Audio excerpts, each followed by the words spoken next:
to your indulgence. Perhaps I think we've given my learned friend an opportunity, and we've pointed him to the documents that he should have consideration to. So I don't think there would be anything preventing us from commencing. Yeah, I think the direction was that we are commencing now.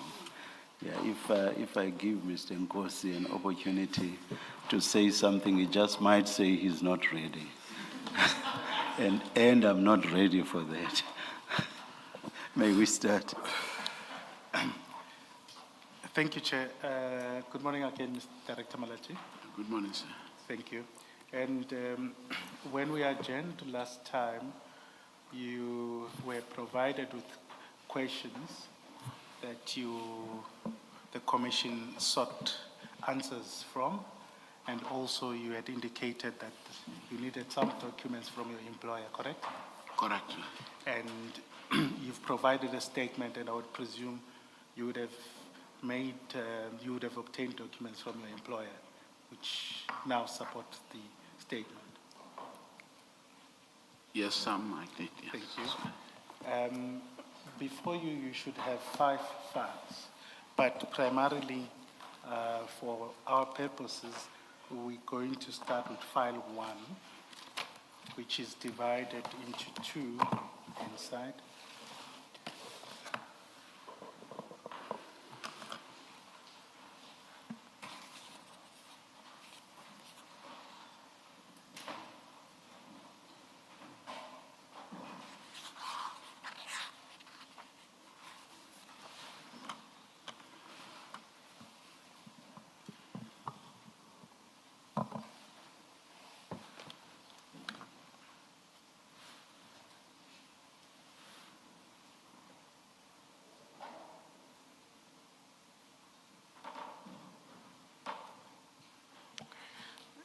Thank you, Chair.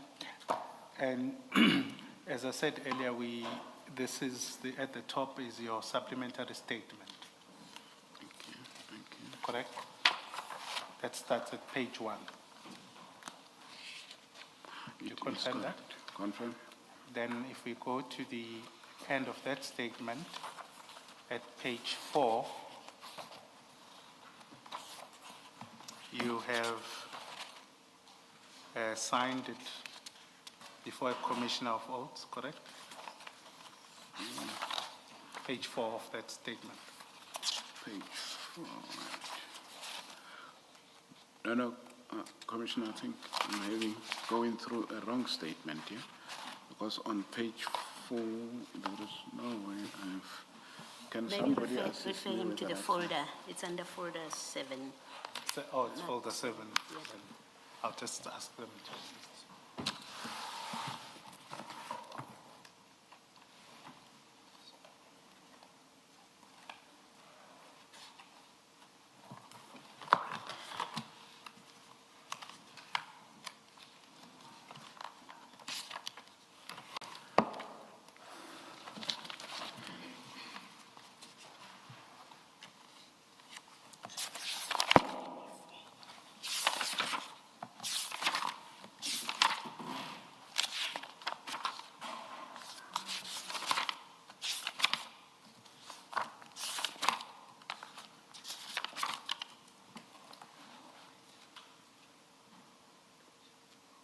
Page 4.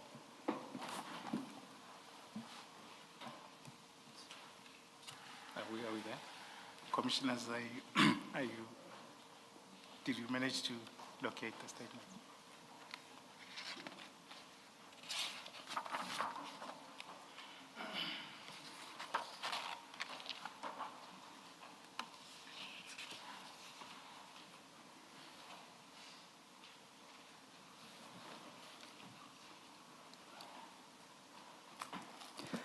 Thank you. Do you confirm that that's your statement that you signed before a commissioner of oaths? No. At page 4. On page 4, it's not my statement, it's an annexure, TP1. I need a file with my statement so that I confirm. Okay, nice.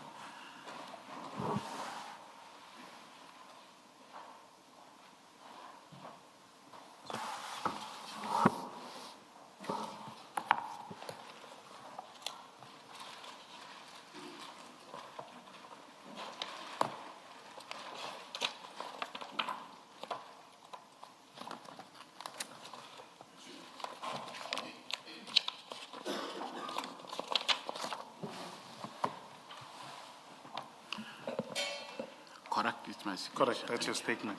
Thank you. And you've provided various annexures from ST1 up to ST12, correct? Those are your documents.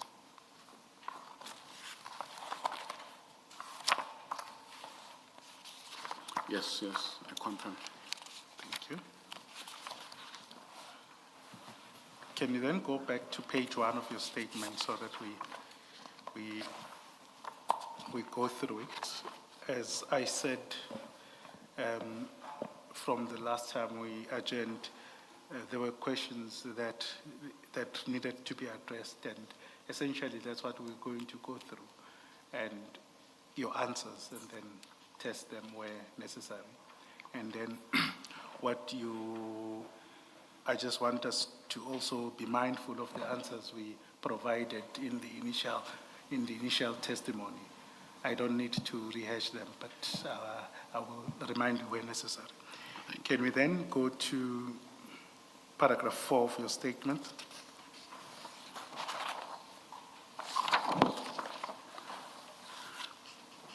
From there, can we then start reading it out, and then we'll deal with questions thereafter?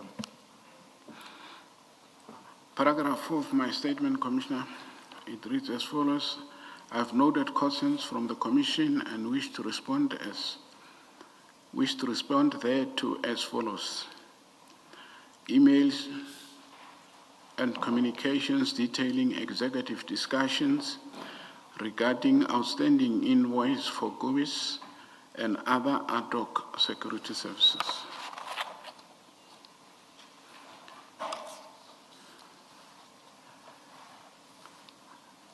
Five,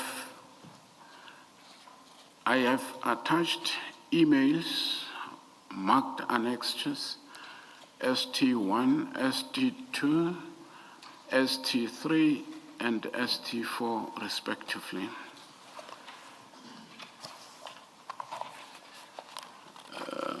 Perhaps, Mr. it would be helpful to point us to the emails you seek to rely on for your answer and what you are answering to. I think ST1 annexure.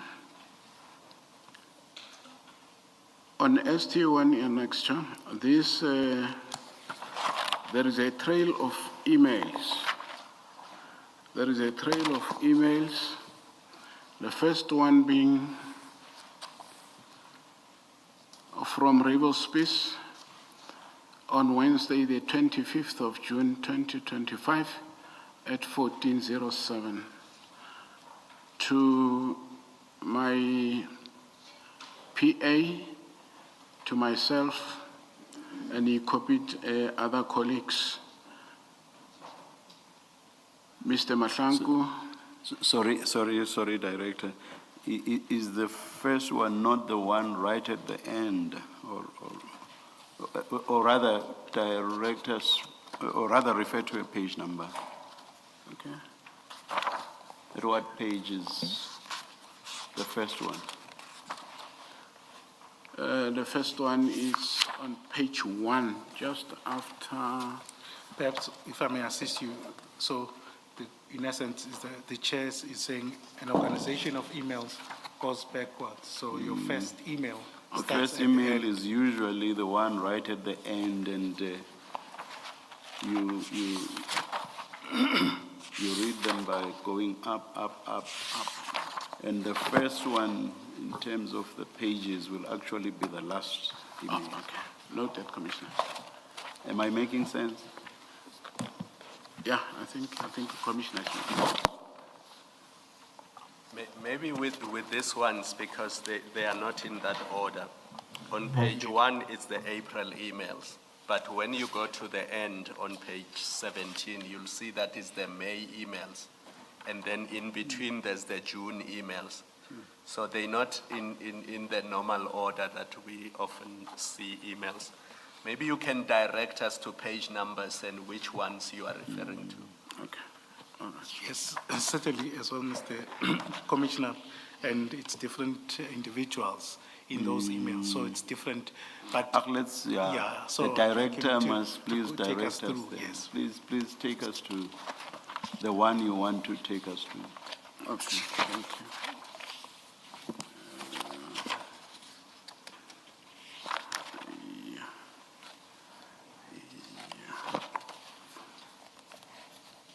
Okay, I think on page 2, I want.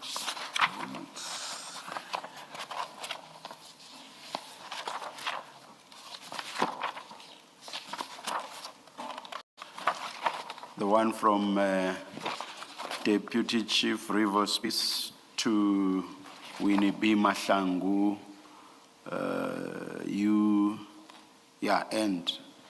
and yourself. Okay.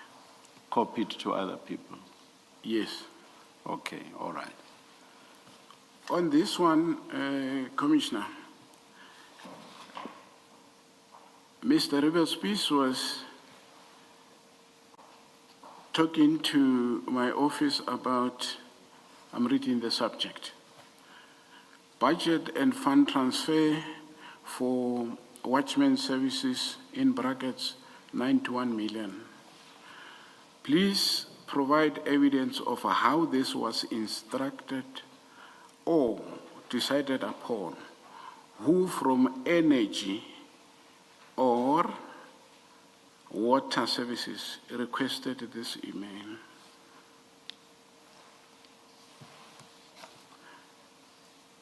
It was in June the 25th, and my office through Winnie B. Madlanga, the same June 25th, and we copied my team members there. Please find attached a document on behalf of Director, on behalf of Ed Chukurupi Malachi. Director Malachi, can I just point out something relating to this? If you look at the date stamps starting from page 2 and then ending at the bottom of page 4, you will see that the earliest email on that day starts at page 4. Page 4. So if you okay. just go to page 4. I'm on page 4, Commissioner. All right, look at the bottom that says, the email that says from COO. You see that?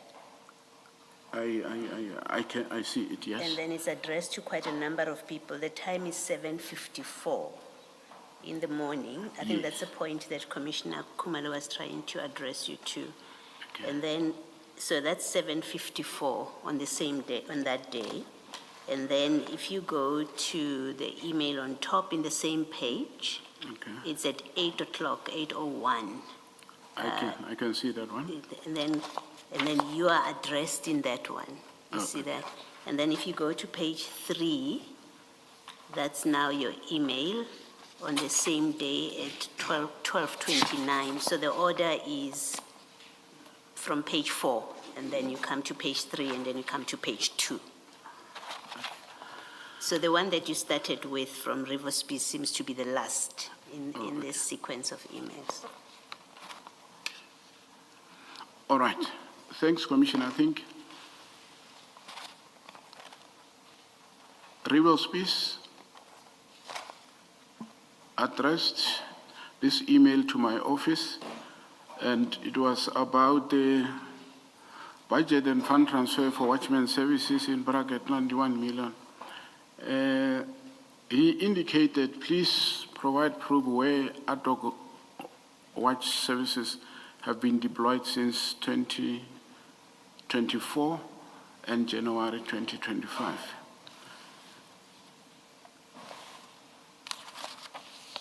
Right.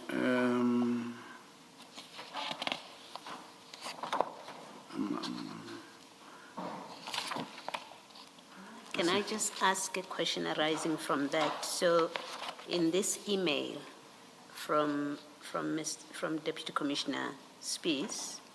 He says, in the last paragraph, he says, see here under email communications, where it is now disputed that ad hoc services were requested. You see where I'm reading? Yes, I see, Commissioner. Okay. Now, in the email below that one, on that same day, it's from the COO, and it's written to COP. I think COP is Chief of Police. Correct. Someone says, I'm not aware of any prior agreement that the CO cluster would finance this. Are you able to comment what this is all about? It continues to the next page, maybe, if you want to look at it. Okay. My comment, Commissioner, with regard to this trail of emails is simple and straight to the point. It is clear based on these emails that at some point after a complaint was lodged with the office of the CFO, right, there were executive meetings arranged and held, right? These executive meetings included Office of the Chief of Police, the COO, the CFO, and others, if we could go through. So,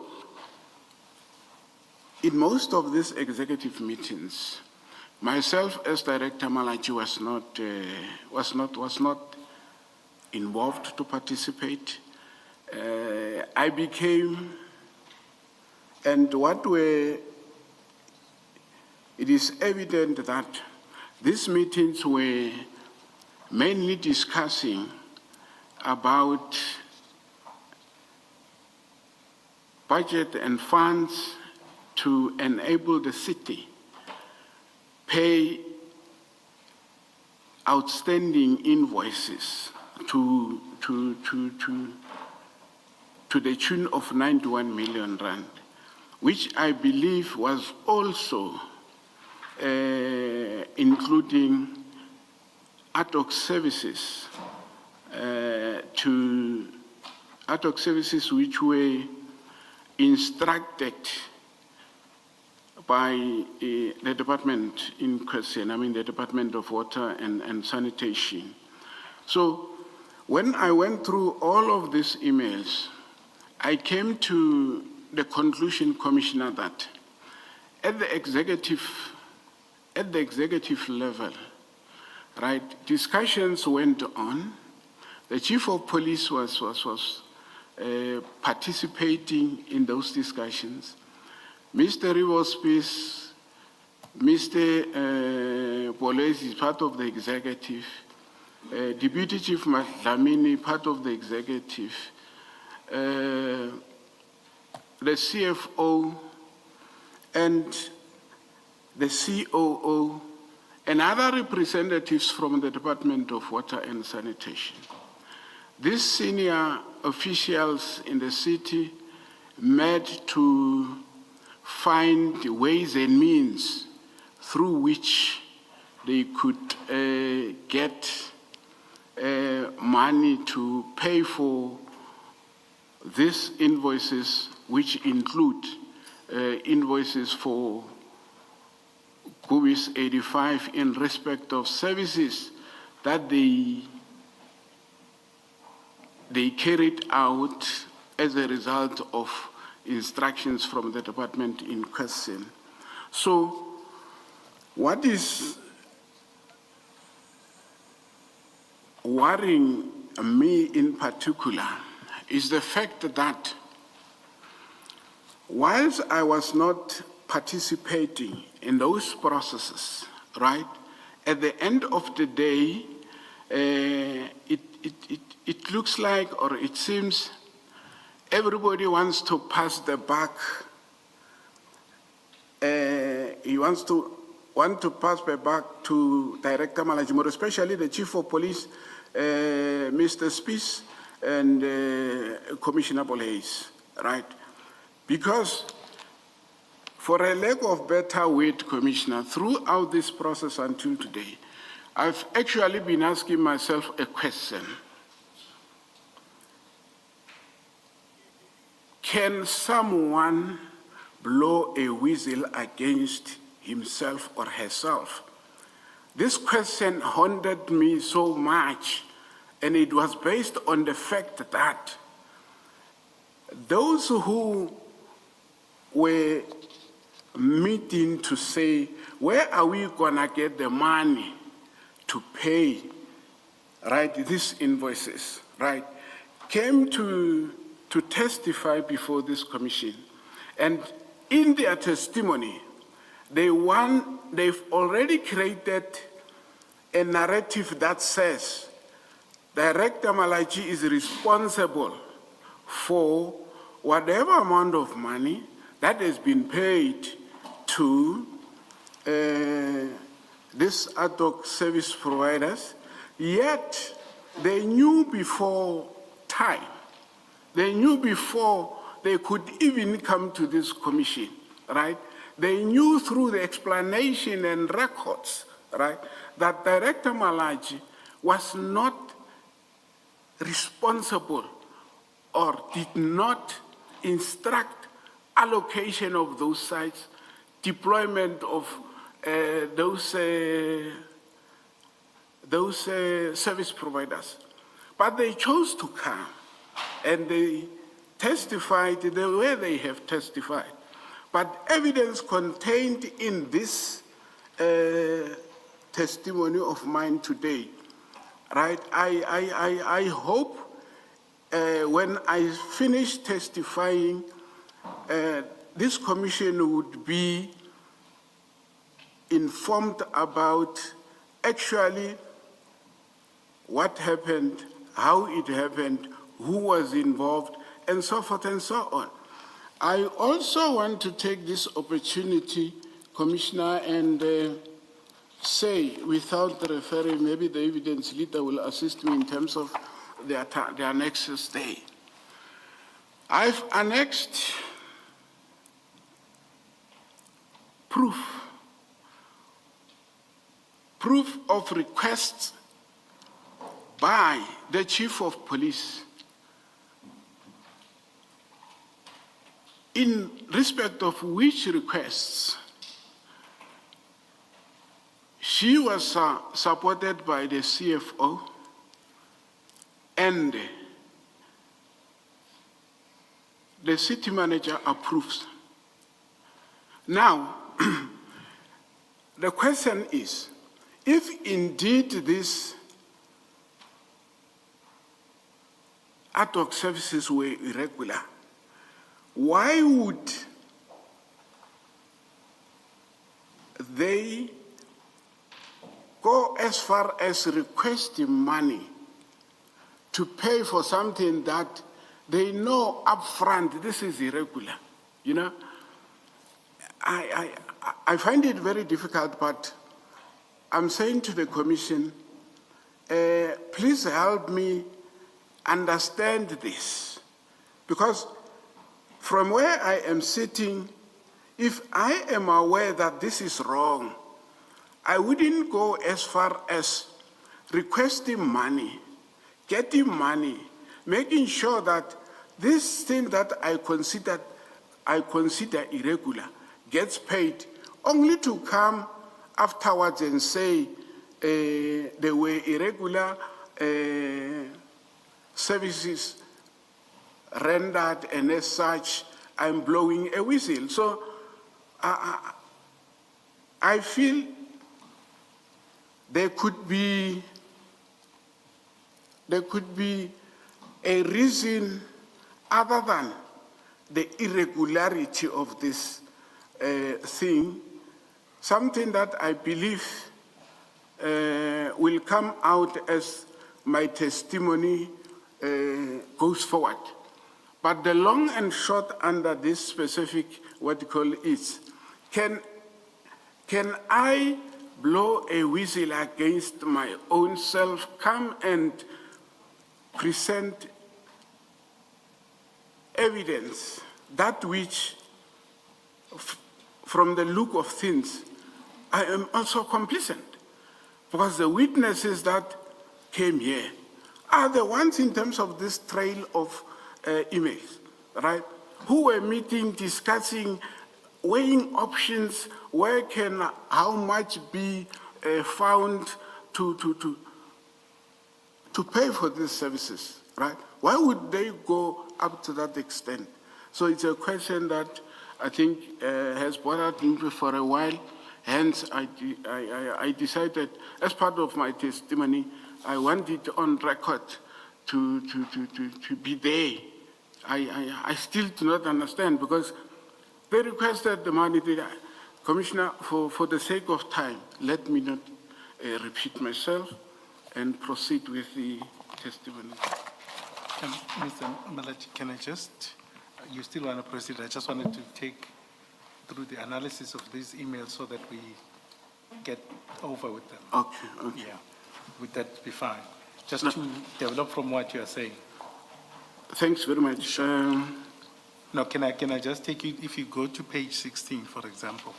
Page and 16. of the same page, of those emails. And you've pointed out, obviously, that these were discussions. This is an email from Sean Boles. Yes, think yes. Last time you said you report to him. Exactly. And the message, the email is to COO, CFO, amongst us, Chief of Police. The date is 29 May 2025, 2:13 p.m. Yes, yes, yes. And what we see there is I think, as you said, it's part of some sort of effort Yes. to request funding or additional funding, and specifically for ad hoc services. Yes. Would you agree? Yes. And would you agree at the amount, just what is stated? I'm just trying to check whether you would have any difficulty.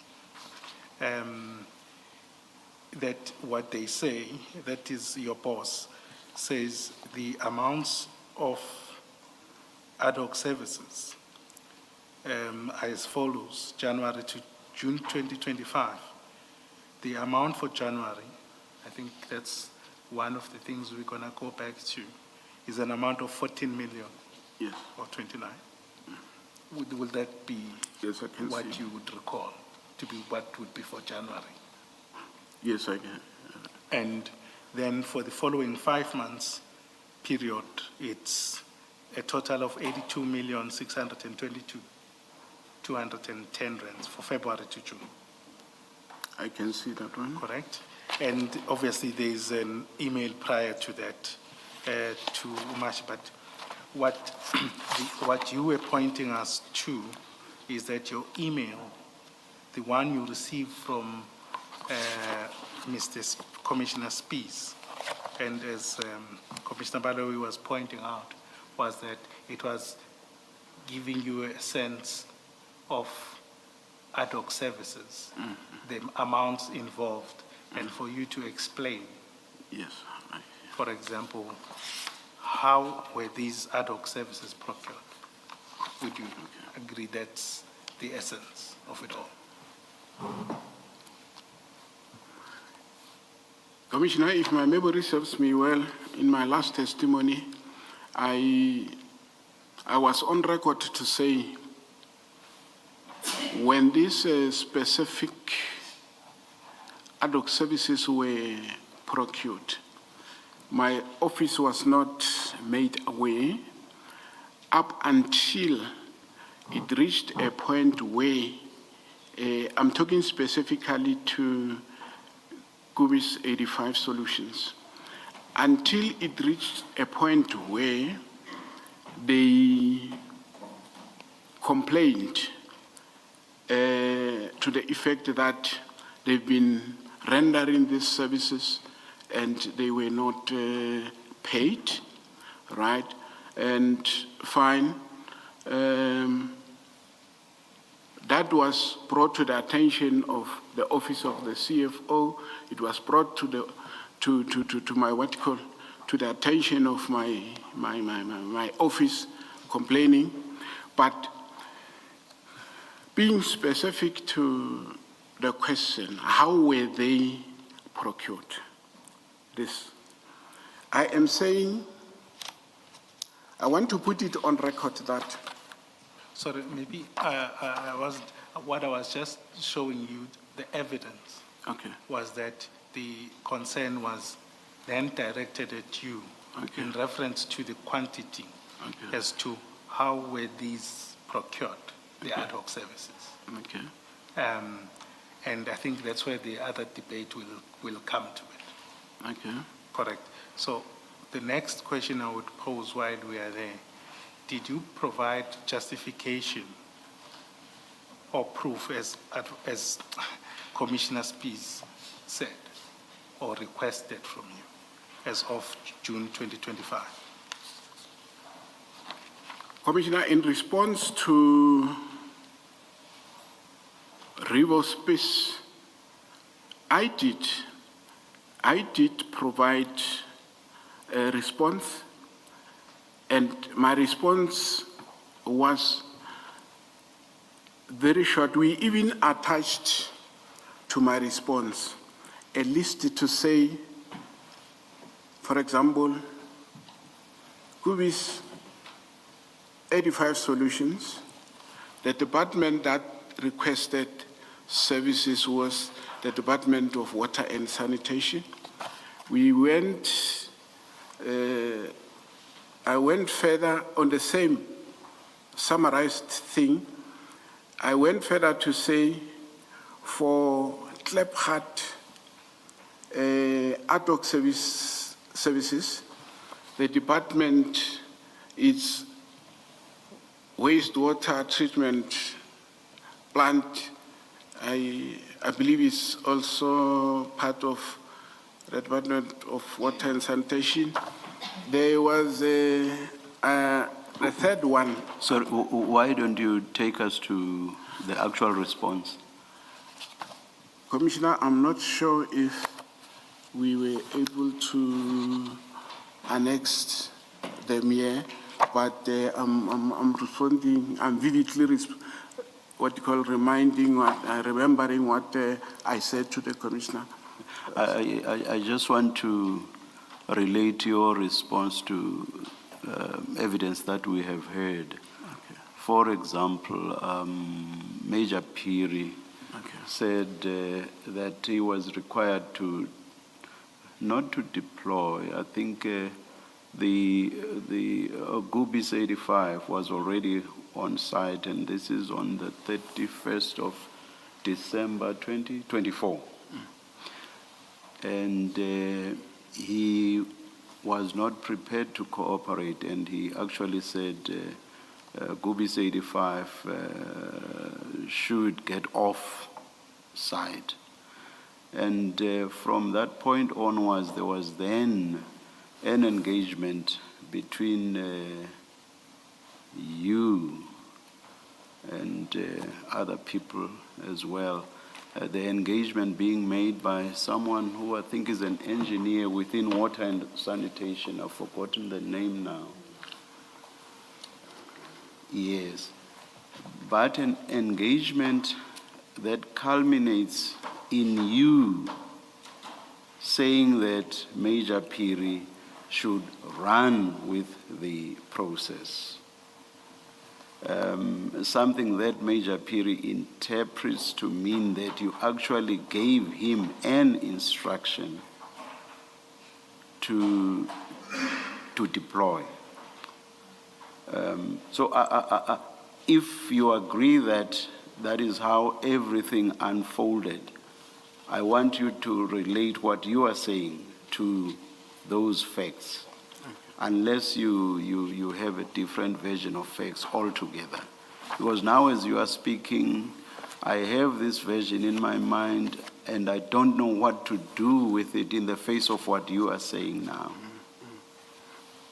Am I making sense?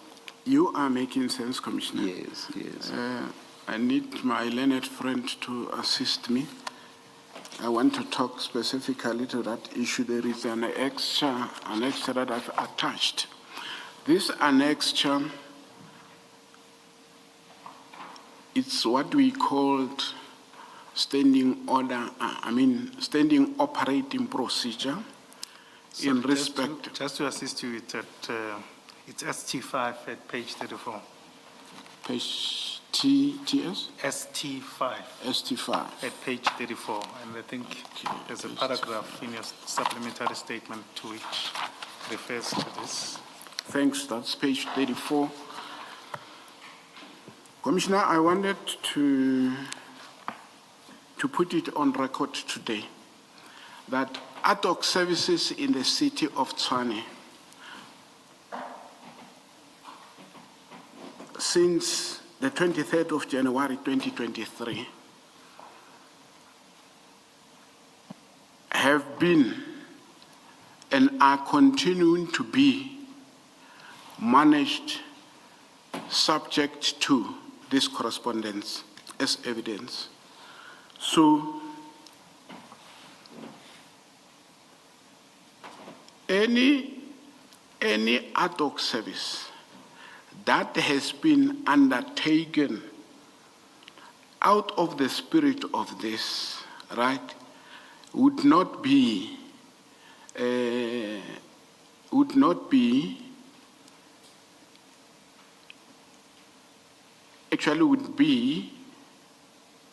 having been undertaken outside of what the city has instructed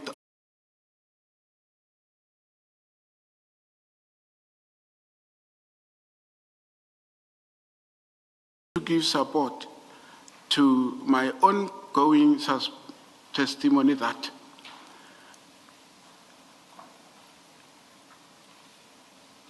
the Kubi's 85 ad hoc solutions, ad hoc services, were procured outside the spirit of this instruction or this directive. And Director Malachi and his office, Director Malachi was not involved when those, otherwise, I would have made it a point that at inception, the department in question complies with all these bullet points, right? I would have made sure that the department avails budget for which they are going to be servicing these ad hoc services. I would have made sure that there is a period for which those services, right, are gonna be running. But because this instruction was not complied with, right, it wouldn't be fair of me to say I did not know. I only became aware when there were these complaints. Whilst on this instruction, I want to say to the Commission, this instruction does not delegate me with any power, duty, or responsibility to deal with any department within the city of Tshwane that which is found to be acting contrary to what this instruction is saying.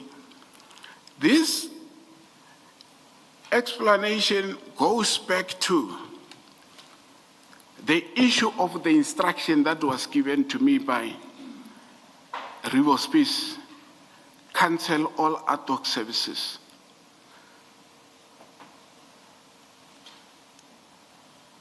Since this directive does not delegate me with powers, duties, and responsibility to intervene and address the issue of non-compliance by departments, there is no way I would have cancelled something that was not ordered and or instructed by me. In actual fact, what I'm trying to say to the Commission is that when ad hoc services are requested, it is very critical. For how long is the department requesting this? Let's say they say 6 months, right? At what cost we would be having a quotation? Which quotation would have been approved by the department, because the department is responsible to pay for those ad hoc services. From my office, part of the responsibility, when everything has been done subject to this directive, from my office is to monitor the rendering of services, the period, the budget, and all of that. And things normally do not fall out of hands, because it reaches a point where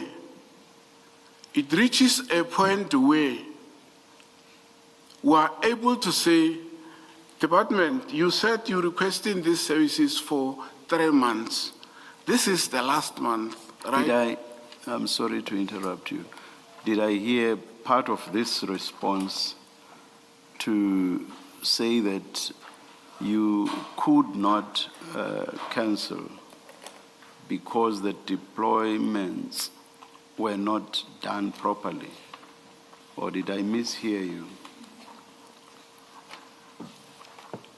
That is cancel in accordance with Deputy Chief Species instruction. You say you could not cancel because the deployments were improper. Did I hear you say that? Yes, Commissioner, you're saying it, maybe if I'm allowed to proceed, because I've already... I just want to hear, okay. just on this one statement, did you say that or not? I said it, Commissioner. You said it? Yes. Would the impropriety not actually be the very reason on which you would cancel? Something went wrong here. This was an improper deployment, so let's kill it now, let's cancel. Would that not be the logical thing to do, or not? It would be logical if we were responsible, right, for the deployment of this. Otherwise, I mean, actually, in fact, instead of Commissioner Spies instructing me to cancel this, he should have gone through this and direct... Maybe let me ask the question differently. Had everything been done properly, would it have been within your remit to cancel? If everything had been done properly, but now there was a need to cancel, would it have been within your remit to cancel? Would it? If everything was done, would you have had the power to cancel if the need to cancel arose? I would have advised the department responsible, right, to cancel, because if everything was done properly, right, it wouldn't have reached a point where there is actually an issue whether they must be cancelled or not. But in this instance, right, let me now, according to you, everything had been done improperly.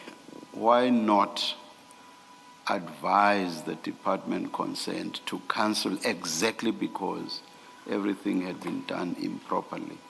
If you could advise when everything had been done properly, why not also advise if something had been done improperly? I want to understand your reasoning. Okay. By the way, I made a mention of the fact that at the point when Ms. Ribos-Peace was giving me this instruction, right, this matter was receiving attention at a higher level. And the level at which Mr. Spies was sitting, right? So I looked at, my apologies, I looked at his approach and I realized, I convinced myself, I'm still convinced, he wanted to throw me under the bus. I'm saying this because... By saying cancel, he By wanted saying to- cancel, because... Why would you get under the bus if someone says... No, he wanted... Just a minute. If according to you, Yes. there was something wrong, why would it take you under the bus if you simply cancelled? I'm saying- Aren't you actually assisting your employer, the city, if you cancel something that was done improperly? In the context of his instruction, he said, cancel all ad hoc services, right? Hence, in my earlier submission before the commission, right, before even going into the system and confirming and all of that, I said, right, it wouldn't have been possible to cancel all of them because not all of them were having the same problem. Did you cancel any? Did you cancel any then? At that point in time, no, I did not. Weren't some, even according to what you've just said, weren't some done improperly? Commissioner, let me say this. And just answer the question directly. Were some not done improperly according to you? I'm not aware of some that were not done properly. You've just said not all of them had been done improperly. Yes. Implicit in that is that some had been done improperly. That's how I understand what you are saying. No, maybe now, if you say that, the implication being that there was nothing the matter with some. So my question is, why not cancel those that you had no problem with, or those that you are not saying there was any impropriety with regard to them? Why not cancel those? The instruction, Commissioner, was cancel all. And I knew it was not all of them, it was GUIs. And this GUIs, I could not have it cancelled because it was not instructed by me to deploy. In actual fact, let me put the record straight. Commissioner, this instruction was It was exactly because of this reference to who the instruction came from that right at the beginning I asked you, would it have been within your power to cancel? Would it have been within your remit to cancel? Yes. Hence I wanted... And I asked that exactly because you keep saying you are not the one who gave the instruction. You may not have given the instruction, but if you have the power to cancel, you could and should have cancelled, regardless of whether or not you gave the instruction. So the antecedent question is the question I asked earlier, which is, did you have the power to cancel? I said... Did you or did you not? No, in this respect, I did not have the power to cancel. You did not have the power to cancel? Yes. Okay, but anyway, Mr. Skakane, I think we've been derailed because I think what the focus of the testimony at this stage, if I'm not mistaken, is about the inception, yes. the start of all this, and not the tail end, which is the cancellation. Am I mistaken?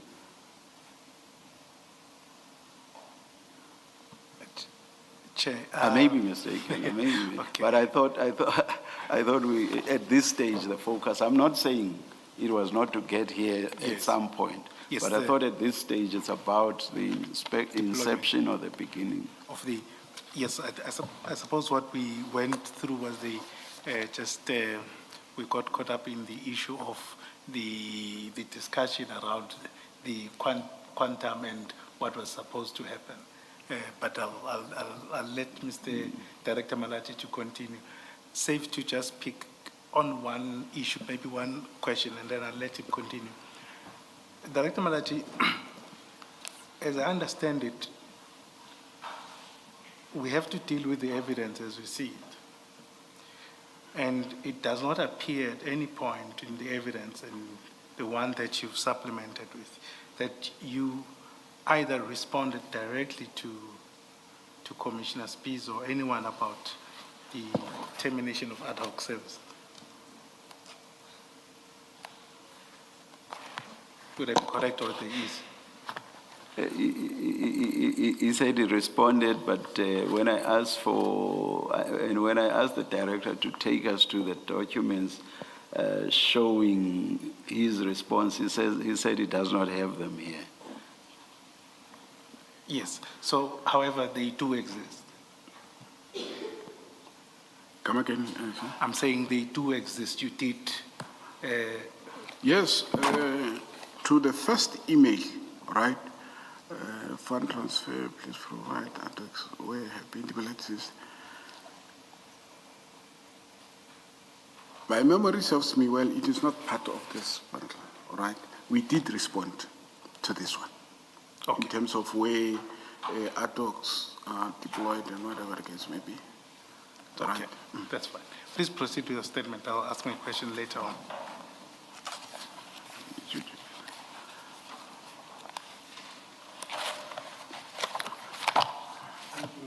You had paragraph 5 of your statement. You were taking us through those annexes.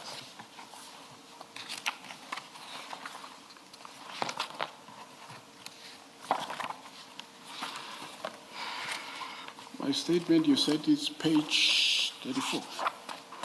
Oh, okay. All right. Yes, we were on paragraph 4. I think we've deliberated much on emails and communications detailing executive discussions.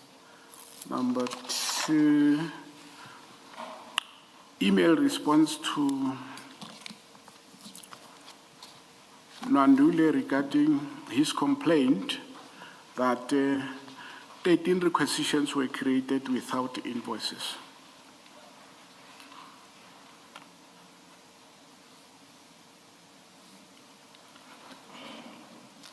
In this case, I made a follow-up with my team, and they responded to Director Nandule about these 13 requisitions, and they went as far as saying to me, in their view, they couldn't create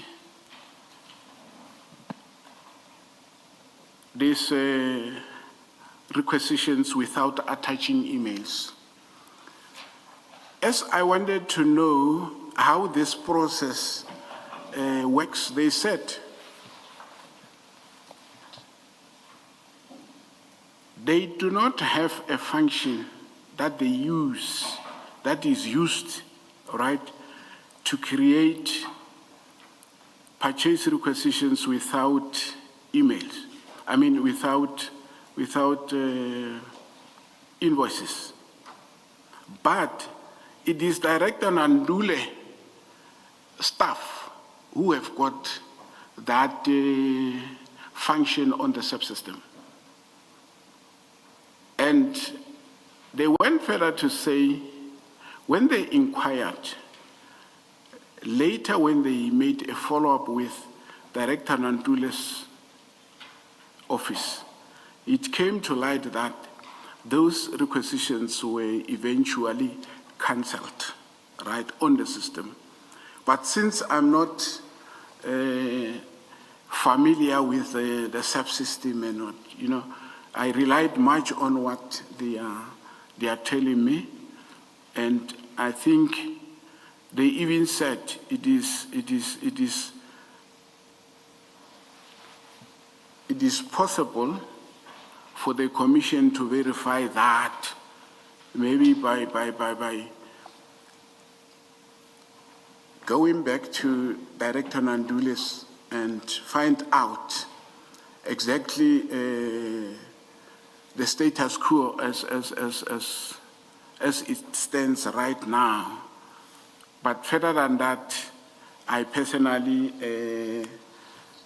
found it very difficult to talk to this, but the long and short of it is that my department responded to Director Nandule with an email in which they were talking to their language. I'm not conversant with their administrative language in that space.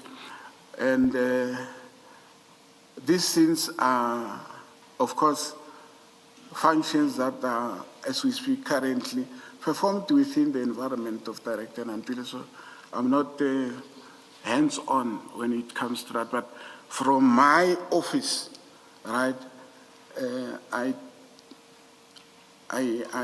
must put it on record before the Commission that invoices are submitted for further handling, of which further handling would include creation of purchase requisitions and POs going forward.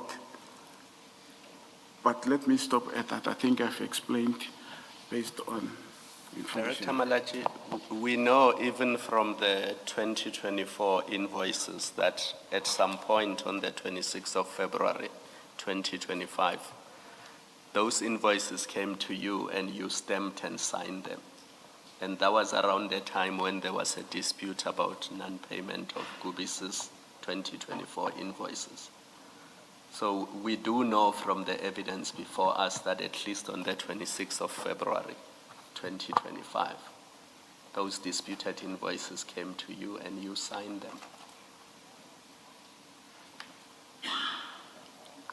Commissioner, if they came to me and I signed them, right? I don't think I signed them to close the query, right? By then, I'm not sure if that query was already in place. By the way, the Commissioner must please understand that part of my responsibility, right, is to make sure that as and when invoices are submitted, right, I do what I'm supposed to do, and I process them further to be handled at a later stage. So if those specific invoices, right, were brought to my office, right, and I've signed them, right, I want it to be on record, right. I did not sign them because I was closing any query, right. I was not aware, right, that there was these invoices that the Director Nandile has got an issue with. Are you saying you just signed without verifying whether these services were properly procured with this explanation? No, I'm not saying that, Commissioner. Every invoice that gets submitted to my office, right, we verify. And part of verification includes we want to make sure that sites allocated, sites for which the invoice is talking to, right, are sites that are allocated to the company, right?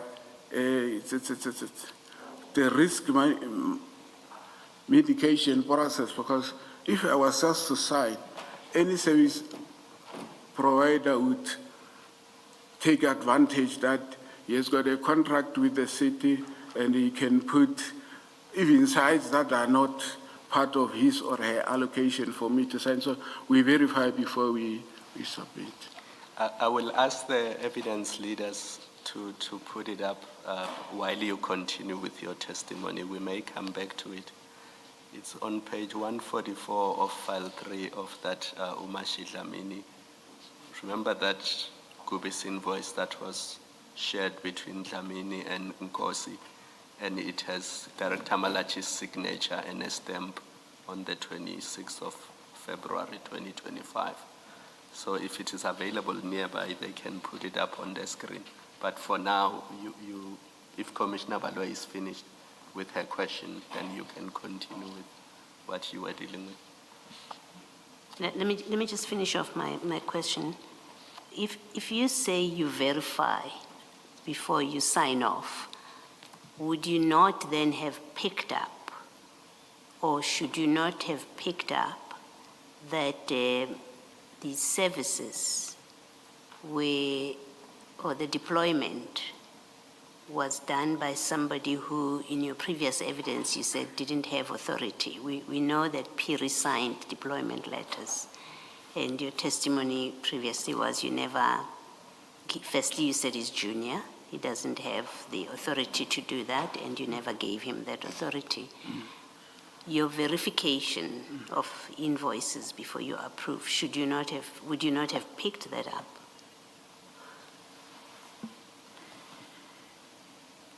I should mention that maybe when we talk signing of invoices, let us not confuse invoices for the main contract with invoices for ad hoc services, right? Let us not. So if there are invoices for the main contract, right, verification is very easy. By the way, here we're talking about invoices in respect of sites, which sites were allocated to Kubis 85. My question is about ad hoc services. Okay. That's a discussion we had with Mr. Piri, where he signed all those deployment letters, authorizing Gubis, and I think Mohaladi or somebody, and Triotic. But I'm happy to limit it to Gubis because that's the company that became the subject of much discussion. So we know that Piri signed those deployment letters. Now, if you are responsible for signing off on invoices that come in, and you can say that you didn't sign them if you did not, but if you did sign invoices relating to those ad hoc services, my question is, would you not have picked up that, in fact, the person who authorized these services did not have the authority to do that? Normally, Commissioner, this is how it works. In many instances,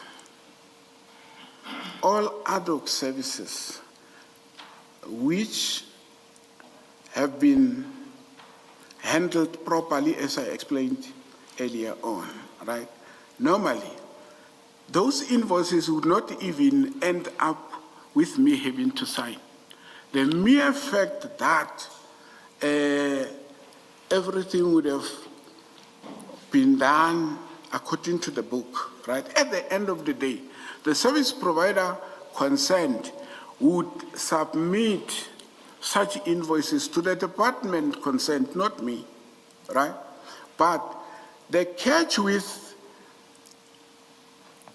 Kubis, Mogalagadi, and Triotic, Kubis was instructed by the Department of Water and Sanitation.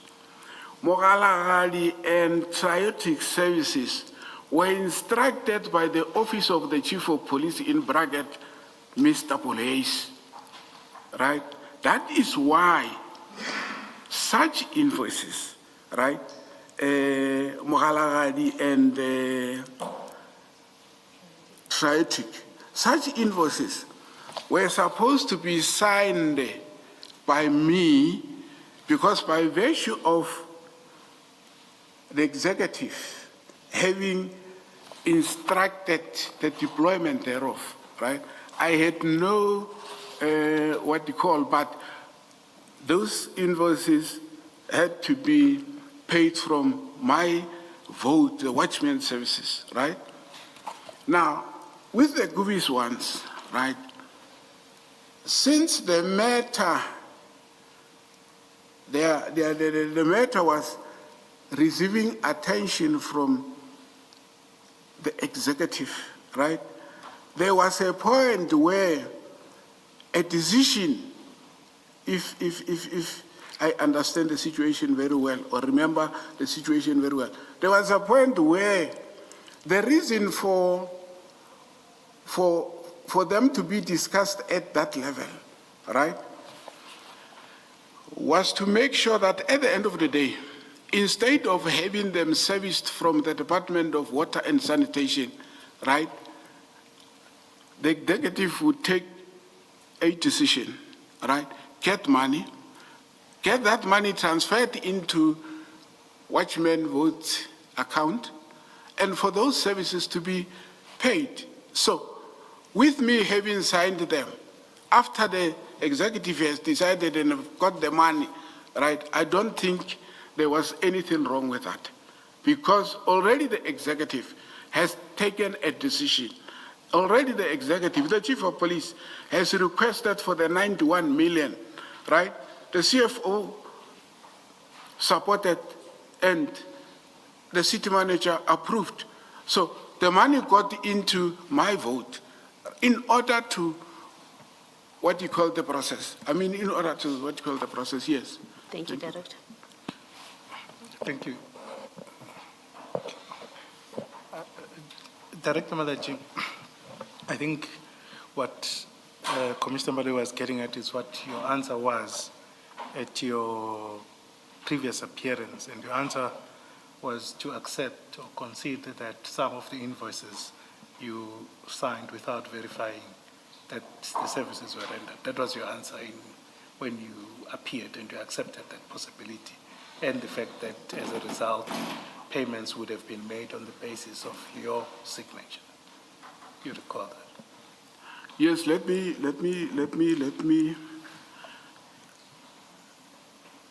remind the Commission of what I have said.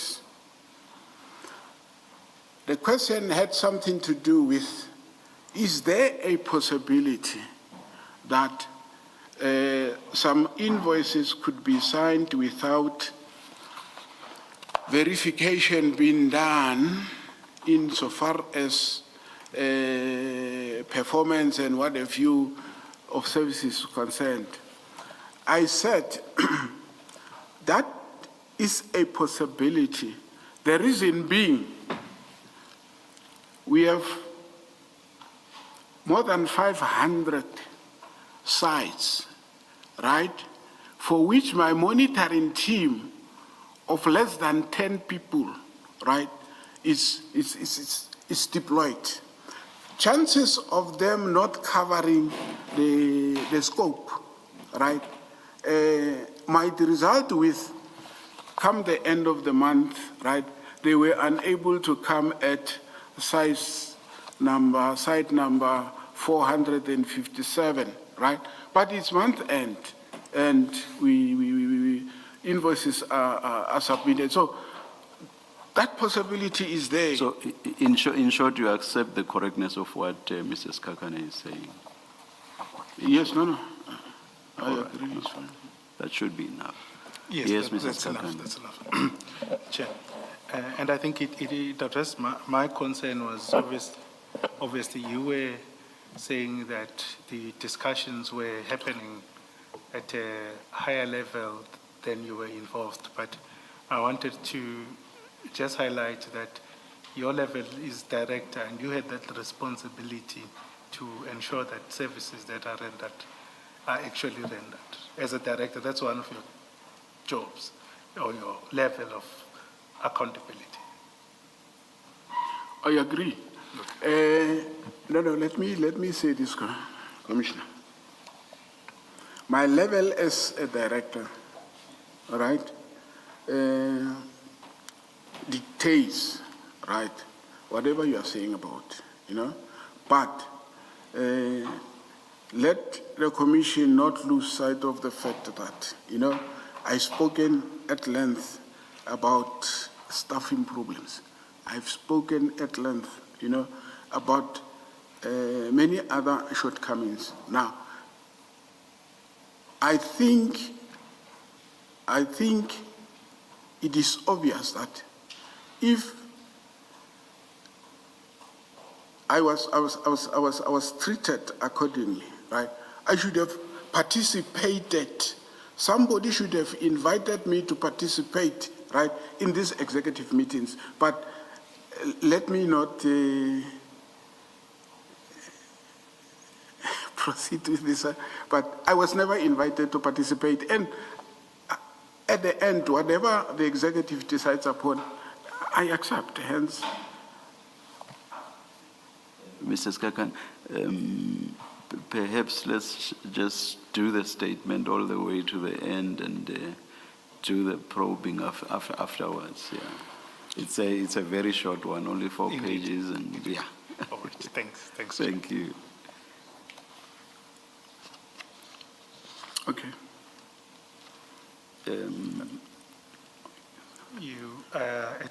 The question after paragraph 6. Okay. Question under paragraph 6, written response to Commissioner Smith's email letter to 12, who approved the ad hoc services? I did not immediately respond to email from Commissioner Smith. The reasons for my failure to respond immediately stated in paragraph 8 below, which are covered under response detailing your failure to immediately carry out instruction to cancel all ad hoc cuts, and the background explanation provided to Commissioner Spies, Bolehey's, detailing the initiation of ad hoc deployments. Regarding my failure not to cancel all ad hoc services, I did not carry out the instruction of Commissioner Spies immediately because of the following. The instruction was wide as it included cancellation of ad hoc services which were not affected. That's reason number one. Number two, the instruction was not directed to the initiator of the ad hoc services in question.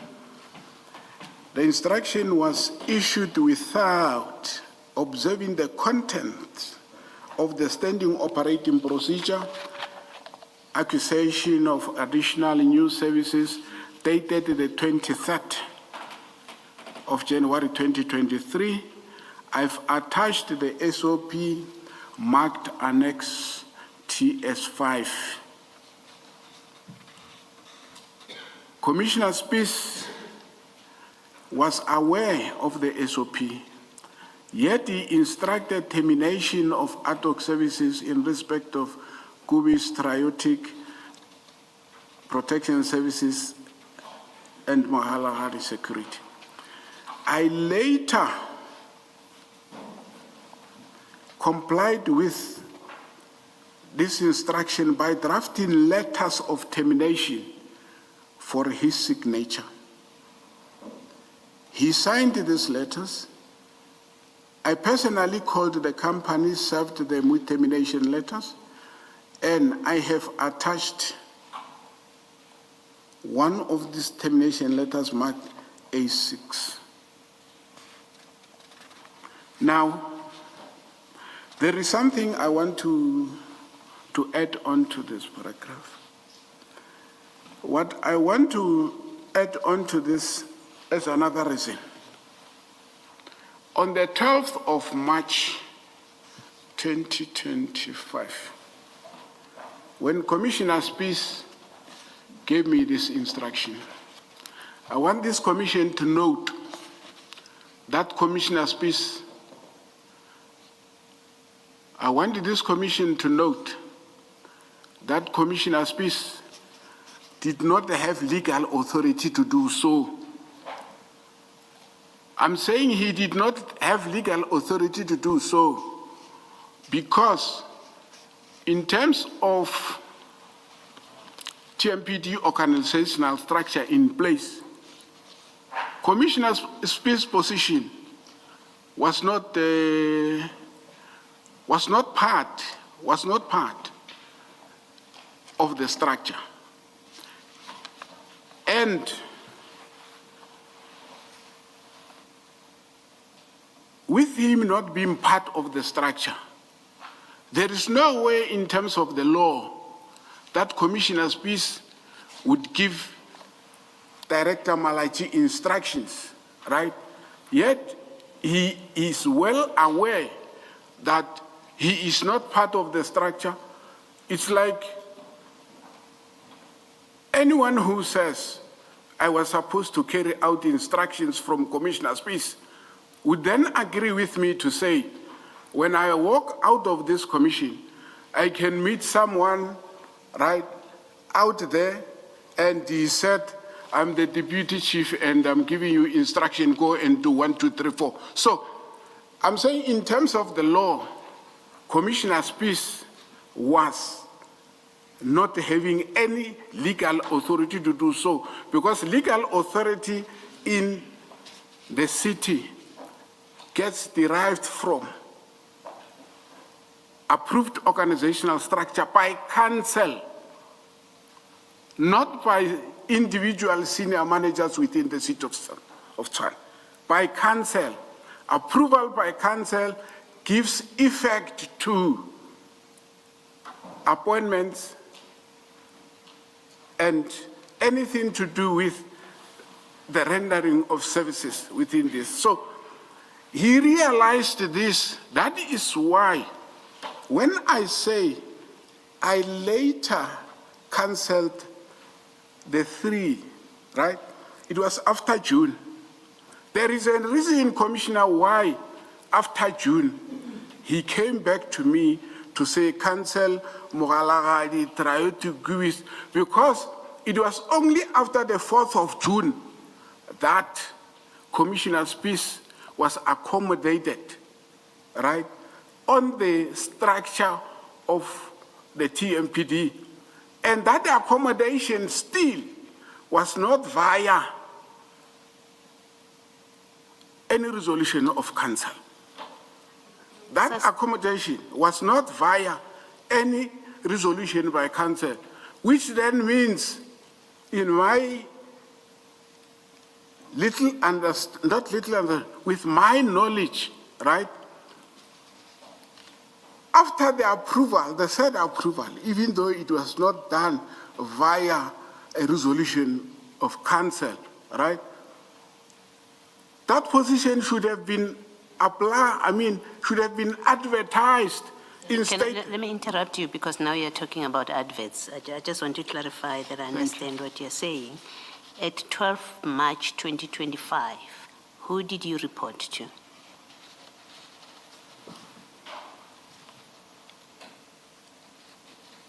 In view of Spies, it was said, actually, he imposed himself on me, because nobody, not even the chief of police. Okay, my answer doesn't need an explanation, Okay. honestly, Director. I've asked you a simple question. Who, at the 12th of March 2025, who did you report to? I was supposed to report to the chief of police. Who did you report to at the 12th of March 2025? I'm not asking you who were you supposed to. There was no... We know there was ball haze at some point, so you were never reporting to the chief of police, because on the evidence, on the testimony that we have had, ball haze, I think Deputy Commissioner, I think that's his position, ball haze was overseeing APSS. And then at some point, he stopped. And Spies, Deputy Commissioner Spies becomes responsible for that. So keep that in mind when you answer my question. Okay. On the 12th of March, 2025, who were you reporting to? In terms of his presence, right? I reported to him, but Him being Spies? I reported to Spies, Yes. right? By virtue of him being there.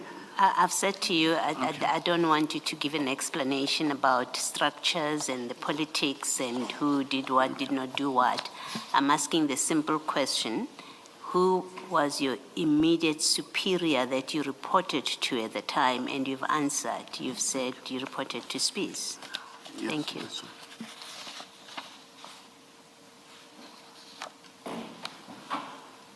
Okay. I'm at point 11. I fully explained to Commissioner Paul Hayes the process on how ad hoc deployments work as it is contained in the city manager's SOP dated the 23rd. That's what I did. I further explained to Commissioner Paul Hayes that Gubi Solutions ad hoc services were initiated by the Department of Water and Sanitation without complying and or observing the SOP mentioned above.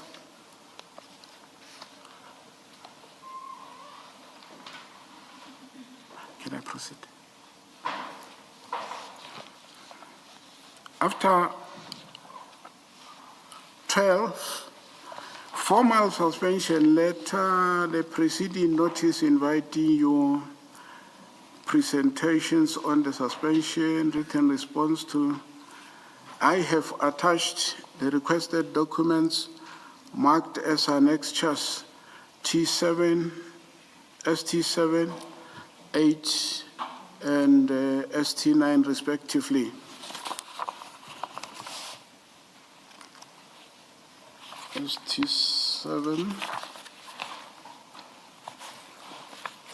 ST7, Commissioner, it's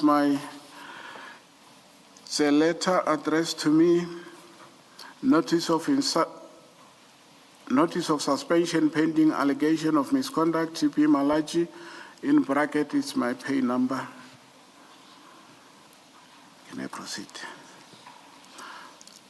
With reference to the notice of intention to suspend you, dated the 26th of June 2025, following allegations of misconduct, in that you failed to declare all directorships and financial interests to the municipality in terms of the Municipal Systems Act, Schedule 2 Code of Conduct for municipal staff members, the subsequent submission of representation by yourself, taking the seriousness Director of... Malachi, I think you can skip that, it's fine. Oh, we can skip Yes, it. yes, Okay. yes.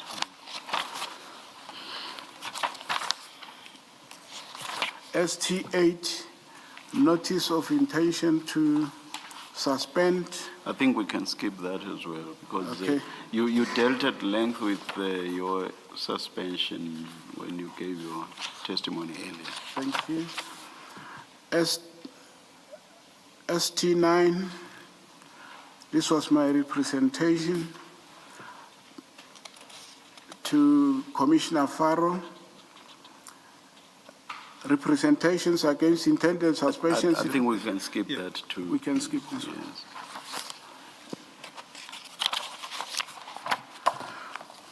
Right.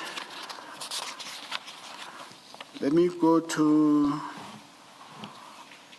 just after point number 13, the correct advertisement for the position of Deputy Chief of Police, Asset Protection and Security Services. It is attached there as per ST10.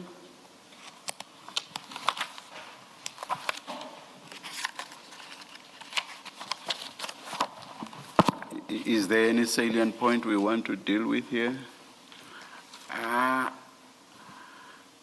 I think Not much except to say, if the commissioner goes through this correspondence, the commissioner would realize that both Mr. Spees and myself are actually charged with one and the same responsibility.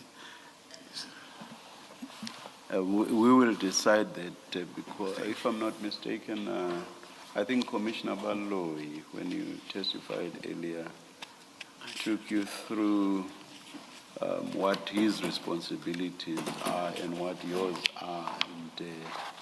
And Commissioner Baloyi was seeking to demonstrate that these are not necessarily the same.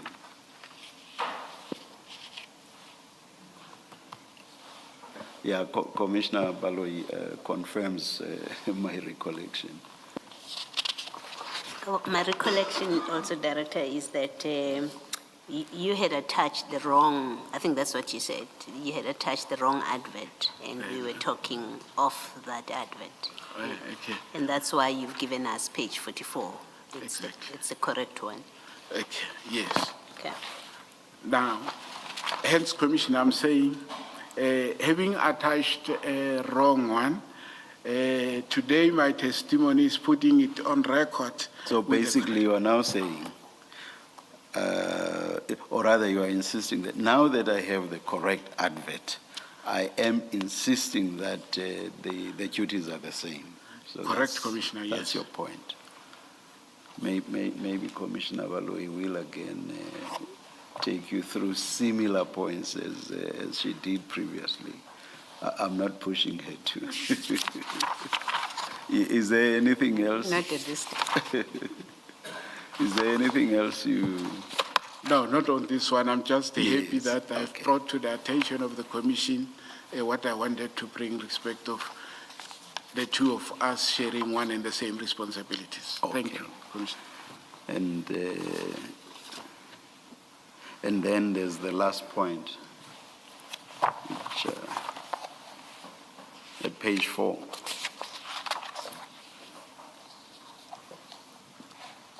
Okay. Documents addressing funding request for 2025 period. Commissioner, I've attached here documents marked annexed T11 and 12. Any salient points or issues you wish to raise with regard to these?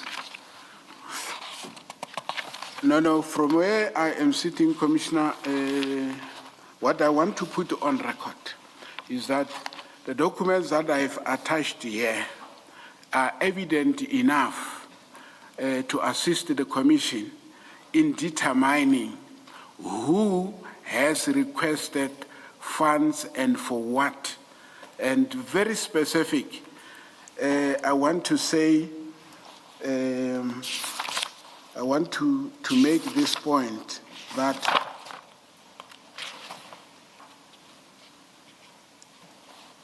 these documents, they are evidence, all right, which indicate explicitly, all right, who requested the 91 million rand, right, in order to pay the invoices that have been and are continuing to be a subject of my testimony before the Commission. Thank you. In respect of ad hoc deployments. Exactly, Commissioner, thanks. Before we break for lunch, is that document ready to be displayed? Can you please display it so that maybe Director Malachi can respond to Commissioner Baloyi's question?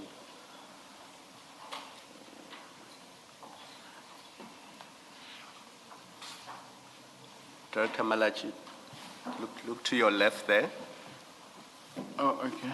Do you see that it's a Gubis invoice from June 2024 and it relates to ad hoc services? Correct, I see. And then on the 26th of February 2025, you stamped and signed it. Yes, You see Commissioner. that? I see.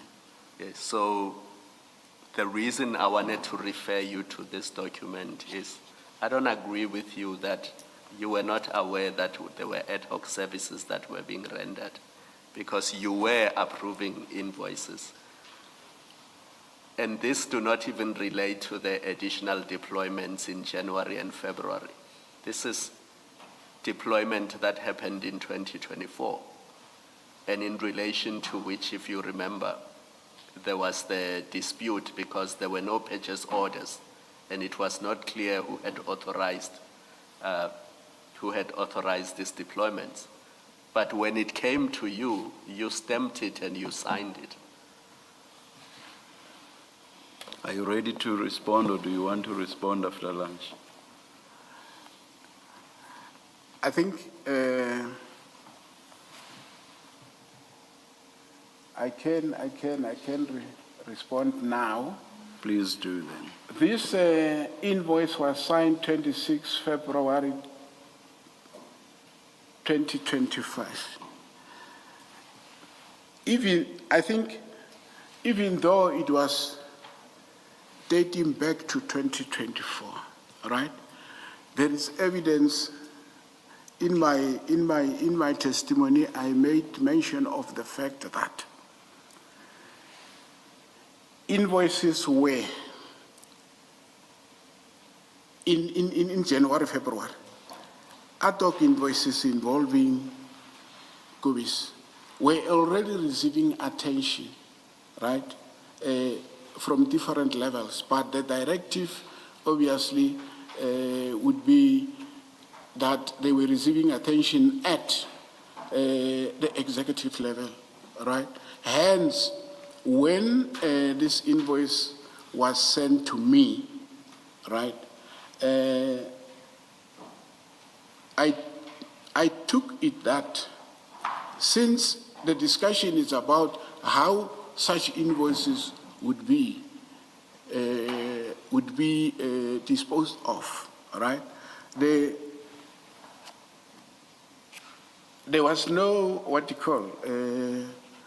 wrongdoing on my part in signing this invoice.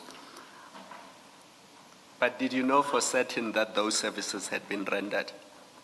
When you were signing and approving this invoice, did you know that Gubis had rendered those services? Director Malach, did you know or did you not know? Let me say I did not know. Thank you. Thank you.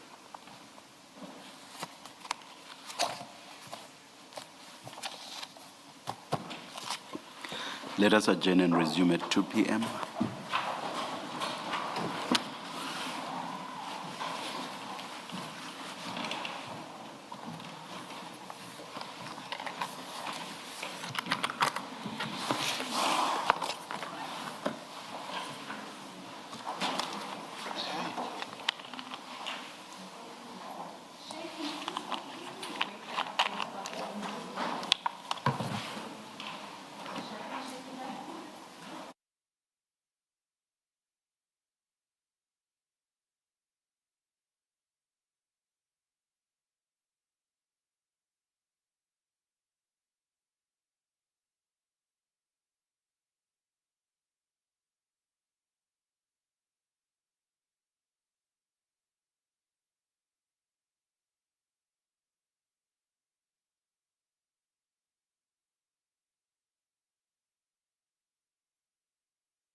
Yes, Mrs. Kakan.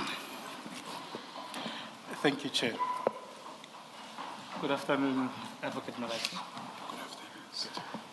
I just have, we need to go through some of the questions that we have with your statement.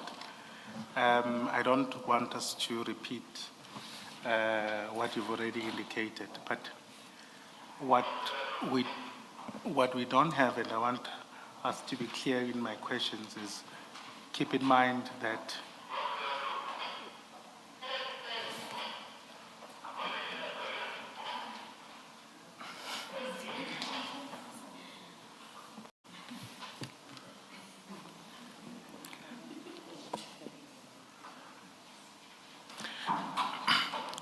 thank you.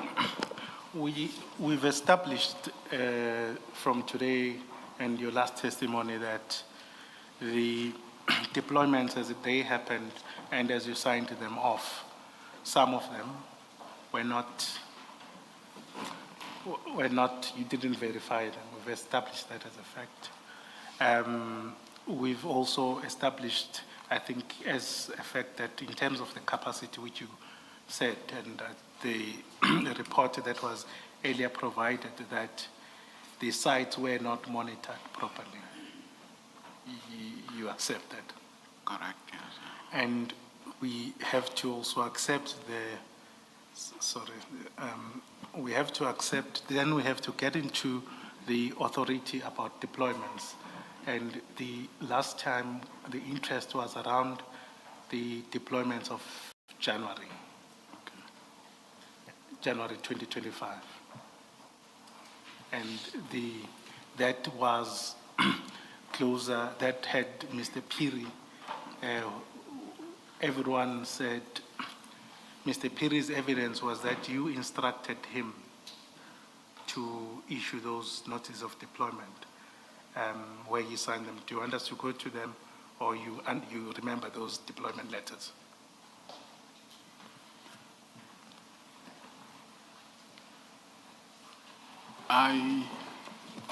Commissioner, I do not remember instructing Mr. Piri to deploy any ad hoc service, either in January or before. Okay. So your evidence is that previously you've never instructed Mr. Piri or Inspector Piri to issue deployment letters? Normally, without having to repeat what I've said, but in brief, deployment letters are issued in respect of services, ad hoc services that have taken note of the SOP directive that I alluded to earlier on. So any ad hoc service that was undertaken without alluding to the SOP as indicated earlier on would not have a deployment certificate signed by our office. But now, if it happened that he signed them, he did it out of his own, not with my instruction. Okay. Would you also accept that at some point those may have gotten to your desk and you signed for them? You can't make that commitment. Come again? I'm saying, do you know if you would have seen the deployments of January, that you've signed? Or invoices relating to those? It could be, but unfortunately, yes, it could be. I'm not having. Okay, not as sufficient. Okay. That's fine. Then Mr. Piri came or maybe before that, when did you become aware that Mr. Piri, or Inspector Piri, I apologize, now Major, signed these deployment letters? Which deployment letters are you referring to? The 1 of January, 2025. I don't remember seeing such signed deployment letters. I do not remember.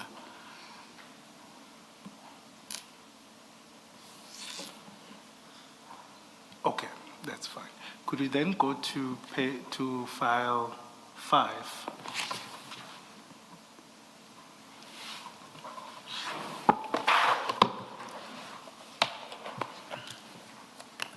Page 52.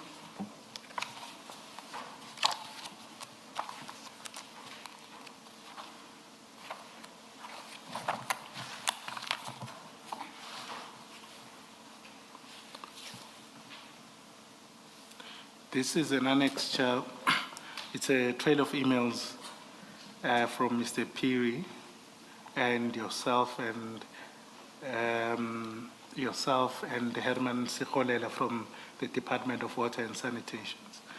The version that Mr. Piri gave before this commission was that this discussion via emails and later on in meetings, you gave him authority or delegation, using the term loosely, to issue deployment letters in respect of sites that the Department of Water and Sanitation required. What would be your comment to that version? My comment is simple, straight to the point. By ordering Mr. Piri to convene a meeting or attend a meeting, I was not in any way giving him authority or delegating him responsibility, a duty to deploy any ad hoc services. So it happens very often, not only with ad hoc services. If you are held up somewhere and there is something important for discussion, you assign whoever to go and attend that meeting, but attending a meeting does not mean I've delegated a duty or responsibility for him to deploy the... No, that's fair enough. And I'm not going to belabor the point, but your version is that you never delegated him. And let me take you to the email just before that. And that email and a couple of others demonstrate, at least on my reading, that the overarching purpose of all these email exchanges was ultimately to have a deployment. That one is from Mr. Herman Sikholela. It's at the foot of page 52. It's addressed to, amongst others, you. And it says, do you see it? I see it. Yes. Good day. We have responded and forwarded all the information needed by Metro Police Department. We are still waiting for them to confirm deployment. That's what Water and Sanitation want. It's deployment. And then it says, today I just received the bad report that the Klapperkop water pump station has been badly vandalized during the festives. Mr. Malachi, kindly urgently confirm when you may be able to deploy. So this is about deployment, security as the sites are vulnerable to further vandalism. And then there's the one about an urgent meeting that you just referred to. I will skip, and by skipping, that's going backwards, because as we discussed this earlier, the emails will start from the bottom up. I will take you to page 44. There again, it's an email from Mr. Sikholela. That's the person I referred to earlier this morning as an engineer. I think he is an engineer, but the important thing is that he's from Water and Sanitation. Again, he's writing to you, and he says, "Good day, Mr. Malachi. Attached, find the updated list of security deployment need." So it's on the basis of the repeated reference to deployment, that I'm saying what's overarching here is deployment. And then I will next take you to page 43. Now it's you writing, and you are writing to Kwapeng E at Gmail. Who's Kwapeng? Senior Soup Marishawa, Colonel Madlanga. Or Dr. Marishawa, yes. Dr. Madishava. Okay. And you say, "Good evening. Kindly find request from Mr. Hammond from the Department of Water and Sanitation for further handling." And then you say, "Please get Piri to run with the process and let's monitor progress." Bear in mind that throughout, the overarching purpose is deployment, deployment, deployment. So Mr. or Major Piri says this is what instructed him to deploy. In context, that does appear to make sense, or that does seem to make sense. Do you care to comment? My comment is starting with me ordering Mr. Piri to attend the meeting. Let's leave the meeting. Okay. You've discussed that with Mrs. Kakane. Let's leave that. Okay. It is not true that by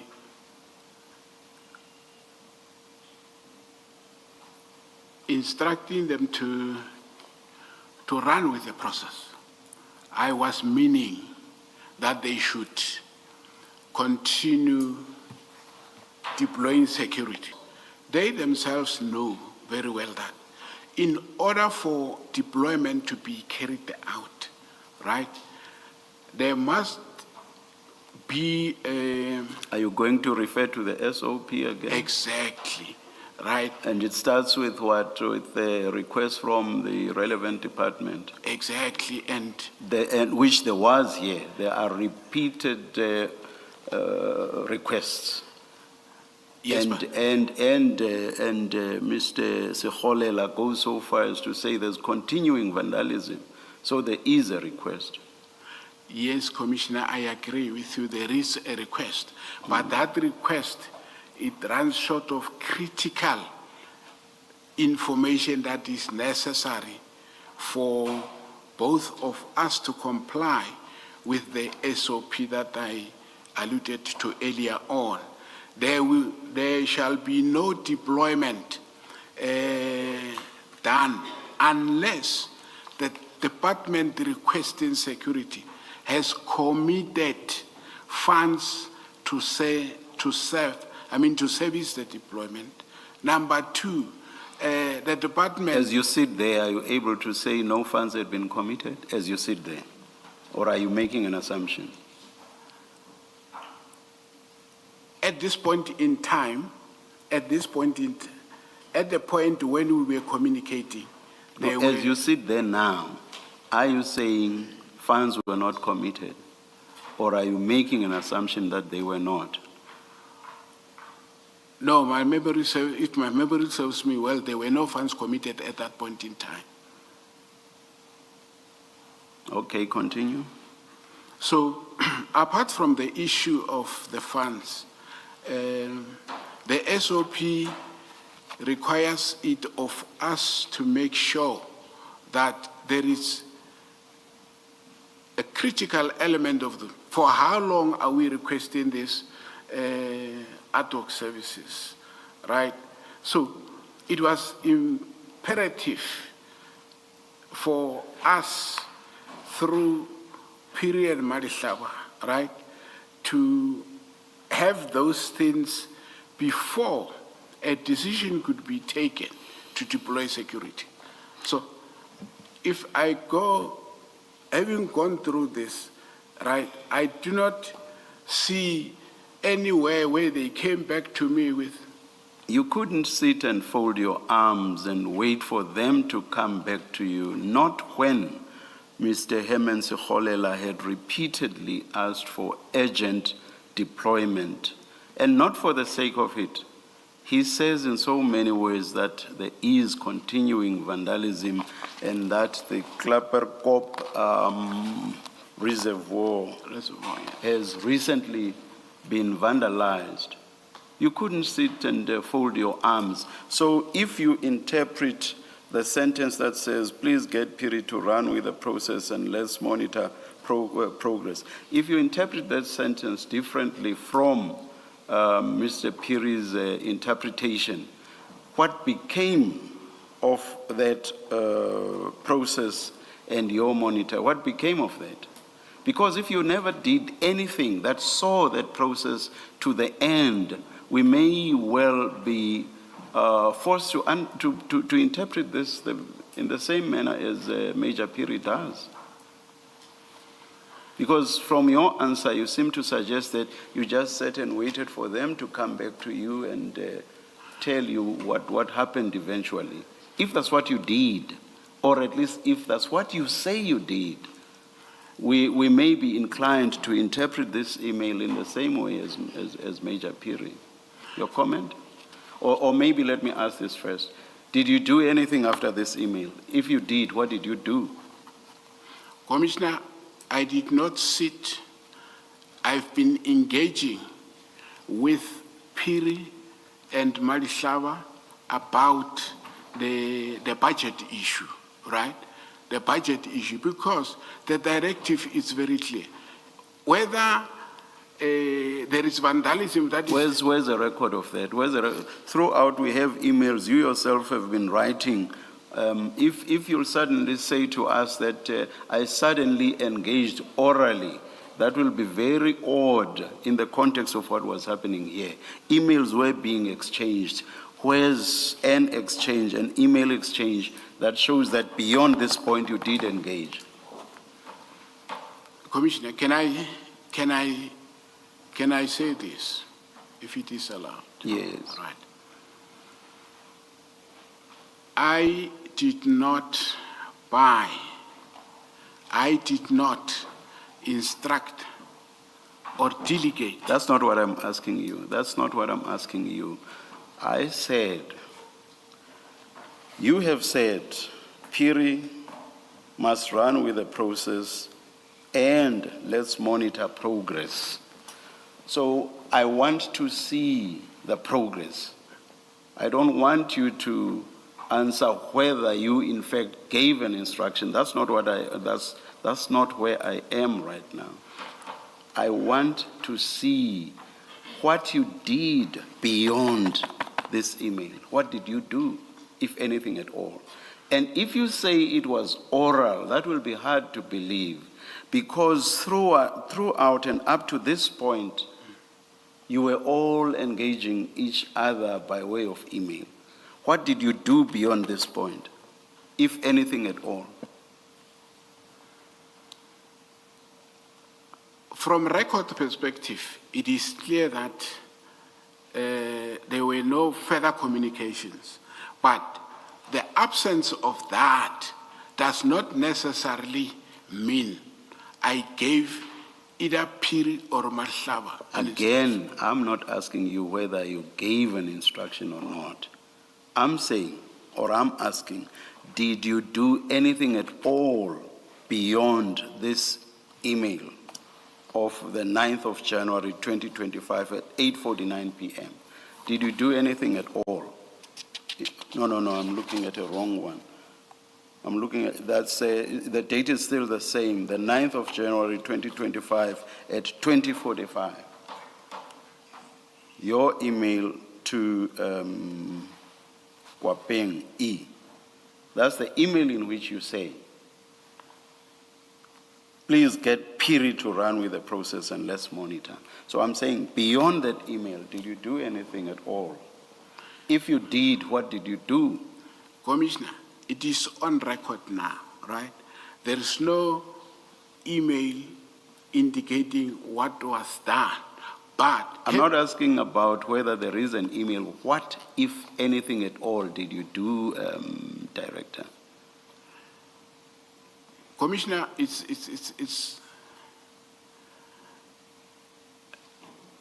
I'm struggling to get the right weight, right? I've issued an instruction. They must run with the process. Running with the process, meaning to do due diligence. They did not come back to me, right? Yes. The commissioner is saying, what did you do? Yes, I want to know what you did. Because you cannot say, once I gave the instruction that Piri must run with the process, then you waited and did nothing at all. You yourself actually say in this, you must monitor progress. So you yourself undertook to monitor progress. So what, if anything at all, did you do after you had written this email? I'm asking this question for the umpteenth time now. Commissioner, I know from where I am sitting and where the commissioner is sitting, what will convince the commissioner is something in black and white, because... It doesn't have to be. It doesn't have to be in black and white. But of course, I will say, if you suddenly say it was oral when everything else was through emails, we may be inclined we may be inclined to find it hard to believe. But I'm not confining you to emails. What, if anything at all, did you do after this email? Allow me, Commissioner, to put it on record again, right? I've issued my subordinates with... You're supporting what? I issued my subordinates. Subordinate. Yes, with an instruction, right? They had a duty, let alone me having to prove. They had a duty to come back to me and say, this is how far we've gone, so that I could evaluate, right, whatever they say they have done. That cannot be enough. That cannot be enough. You have also undertaken to monitor progress. So if they do not come back to you, you too have a duty to monitor. So that means you going back to them and asking them what's going on with the instruction I gave. So it's not enough for you to basically you are saying, in the face of vandalism that was taking place, in the face of several requests by Mr. Herman Sekholela, you just sat and folded your arms and waited for people who were not coming back to you to come back to you. I do not agree, Commissioner. Yes. I don't agree. Yes. The reason why I am not agreeing... What exactly do you not agree with?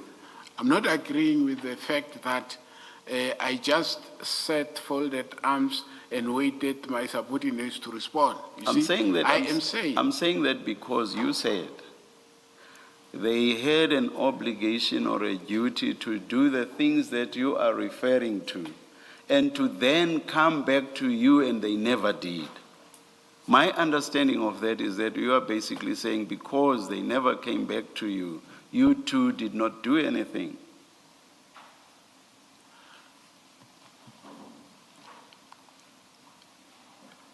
I think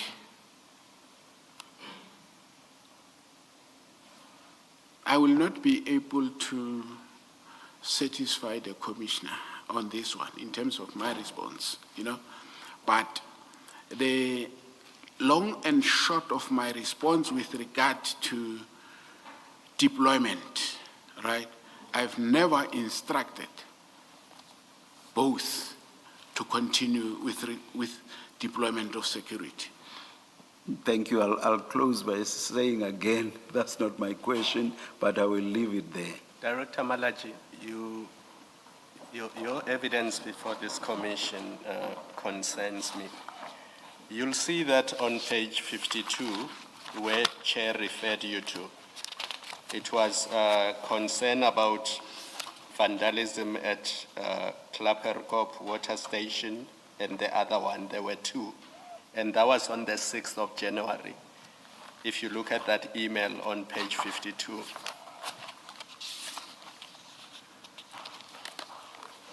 The following day, on page 60,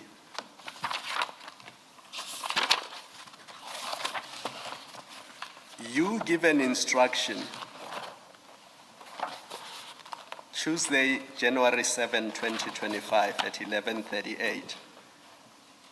You give an instruction that the service provider will resume deployment of security guards today, 7 January 2025 at 1800 hours, at the very stations that the chair was engaging you on.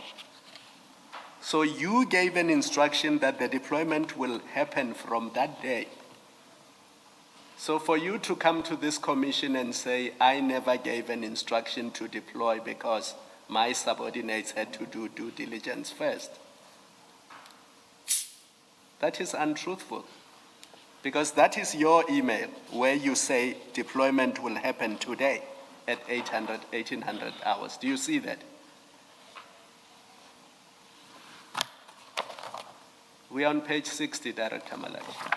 I am on page 60. And do you see that in your email you said deployment to these three sites, to these two sites, was to commence at 1800 hours on that day? Yes, it is my... So you did authorize those deployments, and when Mr. Piri issued letters in respect of these two sites, it was because you had authorized these deployments. No, they, Commissioner, they, I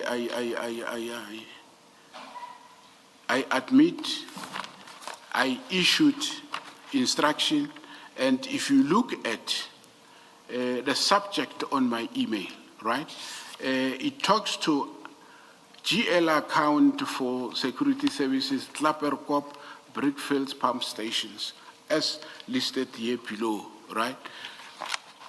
Without even, if you go to page 61, Herman Seholela, right?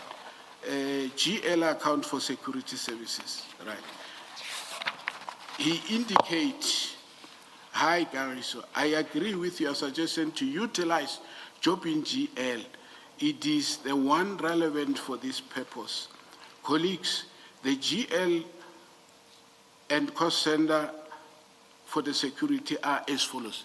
In as far as deployment of Klapperkop and Brickfield substations, they are concerned, there are three.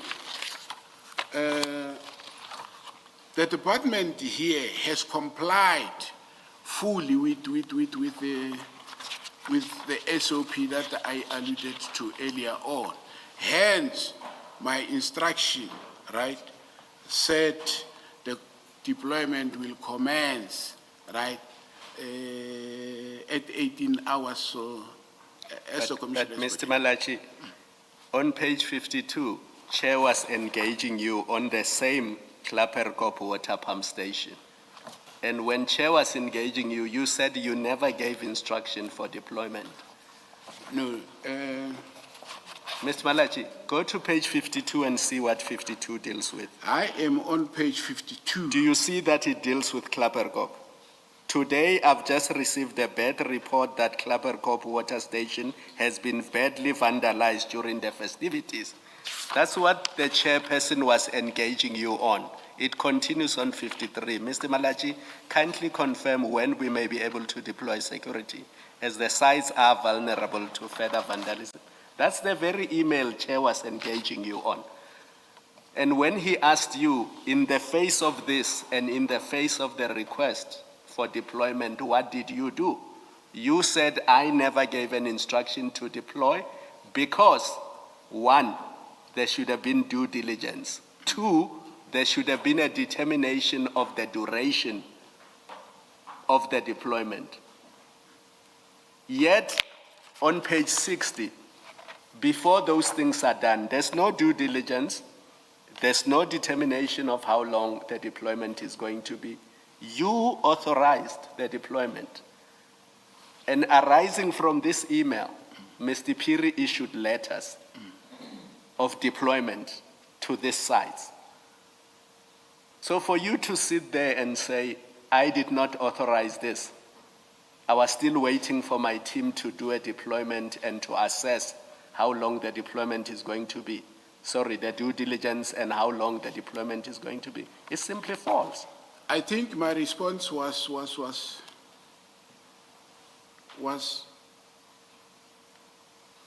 I responded not being aware of the email on page 60, right?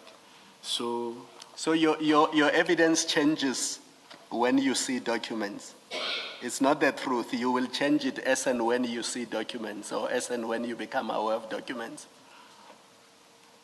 not necessarily, Commissioner. I think the Commission must take note of the fact that we are dealing with quite a number of issues here, right? Sometimes it might happen that when I'm exposed to what actually has happened, right, that would touch on what you call on the evidence that I'm doing. But in this instance, right, I'm exposed to the evidence. Yes, due diligence to a very large extent was done.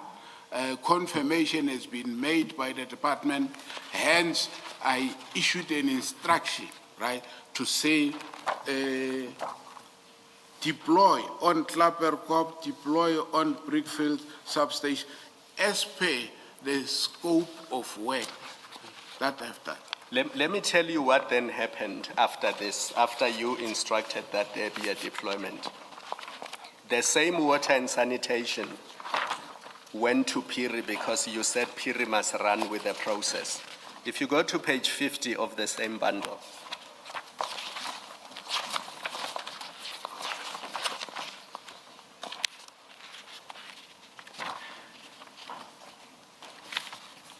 and the email to which that attachment relates is on page 44. And you were copied on this.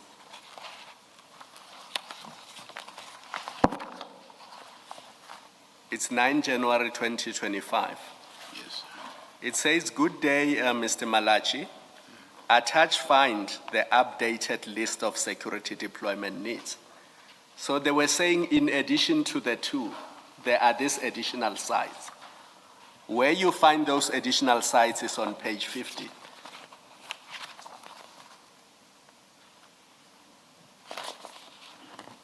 Okay. And letters were then issued because you had already authorized deployment on the basis that there was vandalism. Letters were then issued that there should be security on these sites as well. That's what happened. And you were copied, so you can't say, I did not know, I was not aware, because these emails are all sent to you. You can see that the email on page 44 is sent to you. I hear you, Commissioner. Yes. Now I want to ask you about the January invoices, because we know that these sites, the additional sites, were added. In February, when Gubis invoiced for the ad hoc services in January, did you sign those invoices? Because the January invoices would have been issued sometime in February, either in the middle part on the 10th or later in February. But we do know that at the end of January, Gubis would have been entitled to invoice. Did you sign and authorize those invoices in February? I wouldn't say yes or no unless. No, Mr. Malachi. Commissioner, can I please be given Please explain, yes. opportunity to explain? I wouldn't say yes or no unless,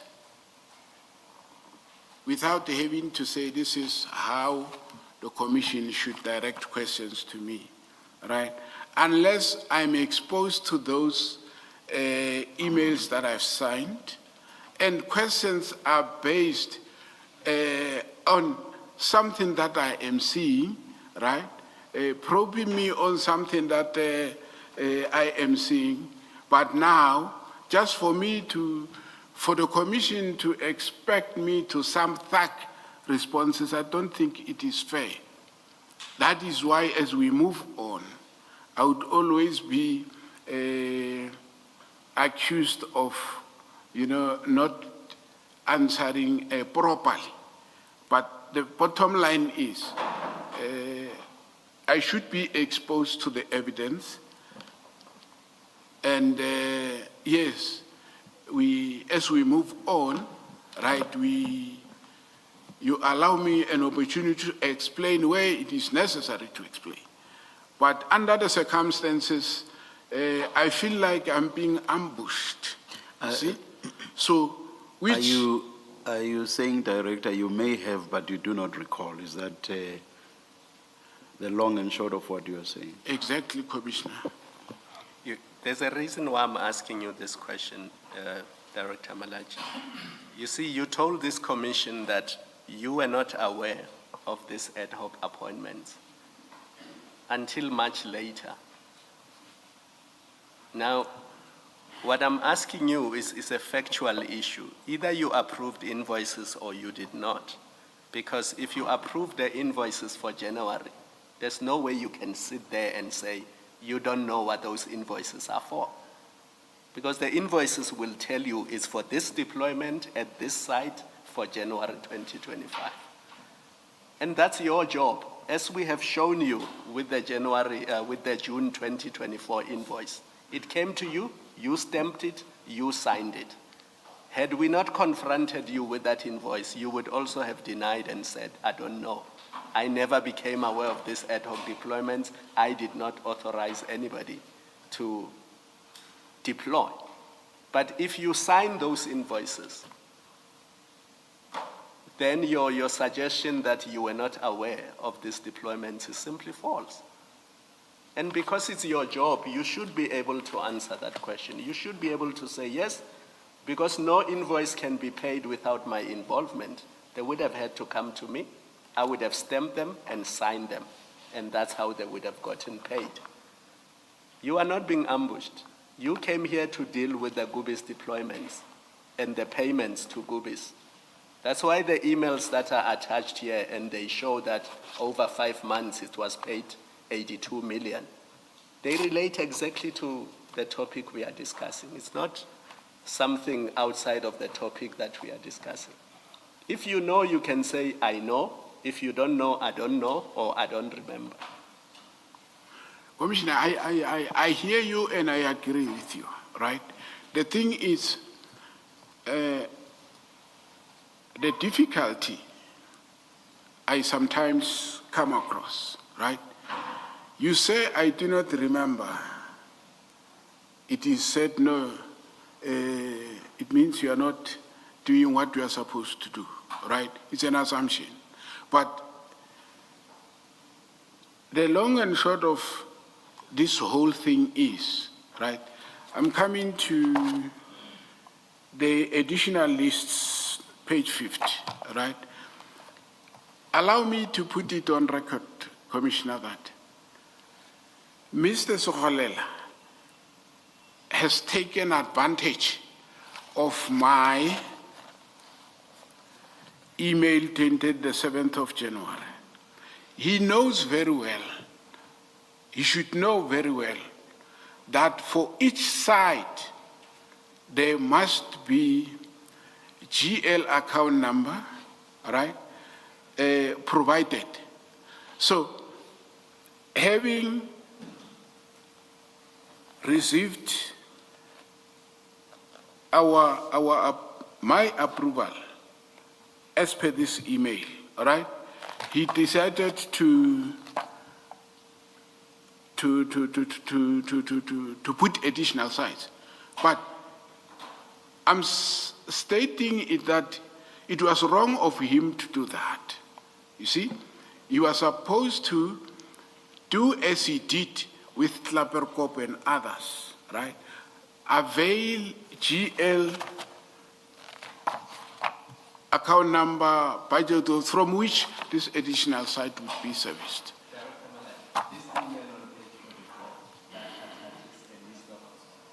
The email on page 44 that attaches an updated list of security deployments is sent to you. If you held the view that they must get GL accounts and other things, then you would have responded to them and said there won't be any further deployments until you have followed the process that you followed as set out on page 60. So now you're acting as if they did all this behind your back. They added the additional sites behind your back. But the email on page 44 is addressed to you. So if you thought a different process had to be followed, you could have responded to that email and said, this is not the correct process, follow a different process. Instead, what you do 10 minutes later, 20 minutes later, which is the email chair took you to on page 43, you said, colleagues, note the request for further handling. Please get Piri to run with the process and let's monitor the progress. You did not say, no, unless there's a GL number, we should do nothing about those sites. Unless there's budget, we should do nothing about those sites. Instead, you said, please note the updated list for further handling. Piri will run with it and monitor the progress. That's what you said.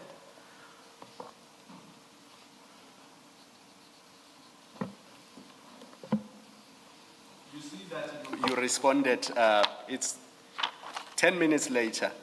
2034 is on page 44, 9 January. Page 43, 2045, you note the request and you say Piri must run with it. Wait. So that's the sequence. Do you see that? Please get it. Find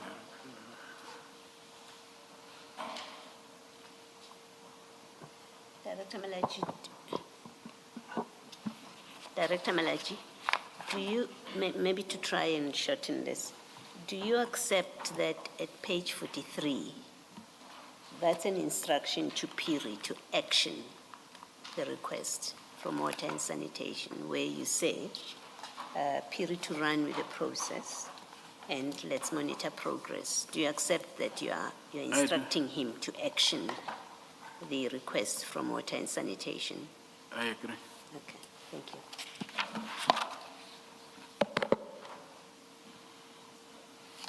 Mr. Skakana.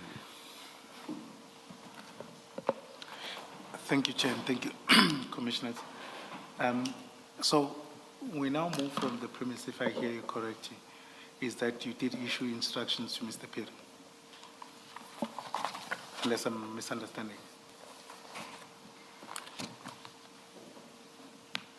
Yes, I did instruct Piri. It was on the 7th of January, yes. All right, so I think it just in the interest, can we just be clear? If you go to page 60, Page 60.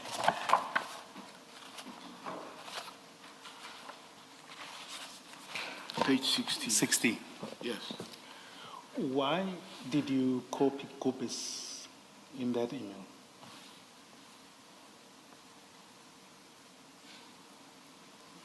Six zero. Yes, Chair. Thank you, thank you. Okay.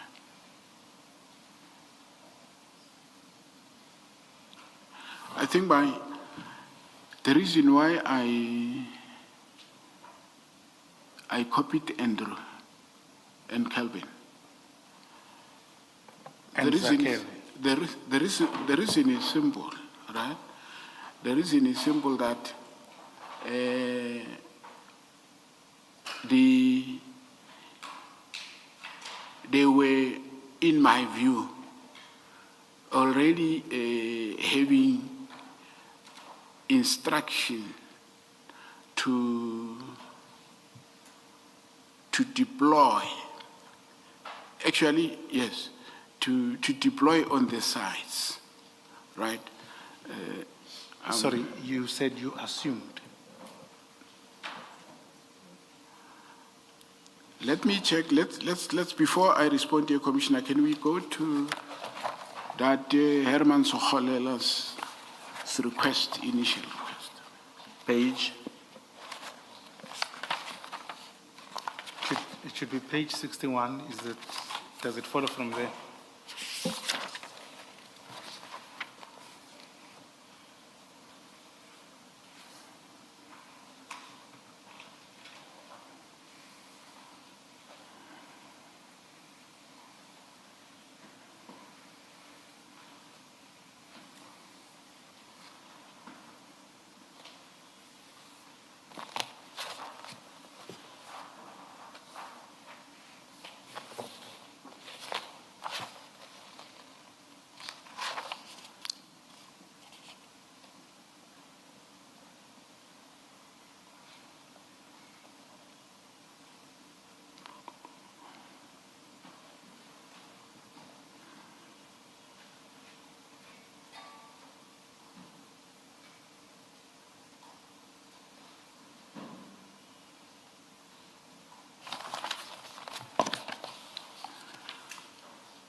okay,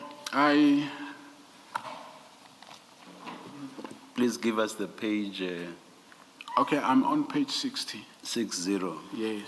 I thought you were looking for something else. Yes, no, I was checking on Oh, the. okay, all right. Do you perhaps want to look at page 55 and see if that's not what you're looking for?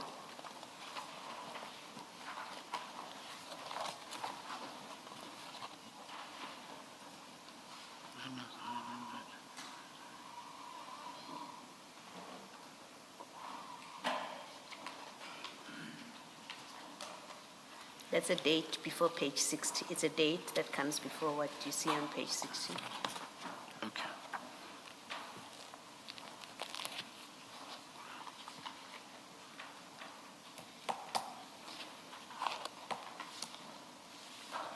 Commissioner, you said page 55. Yes. There's an email from Sikholela in November 25. Yes.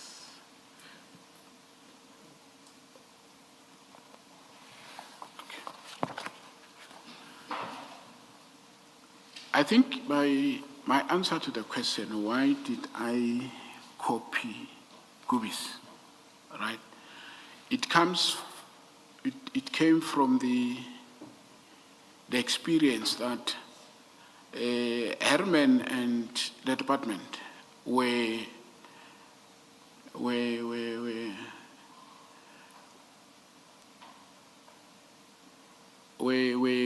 preferring Gubis or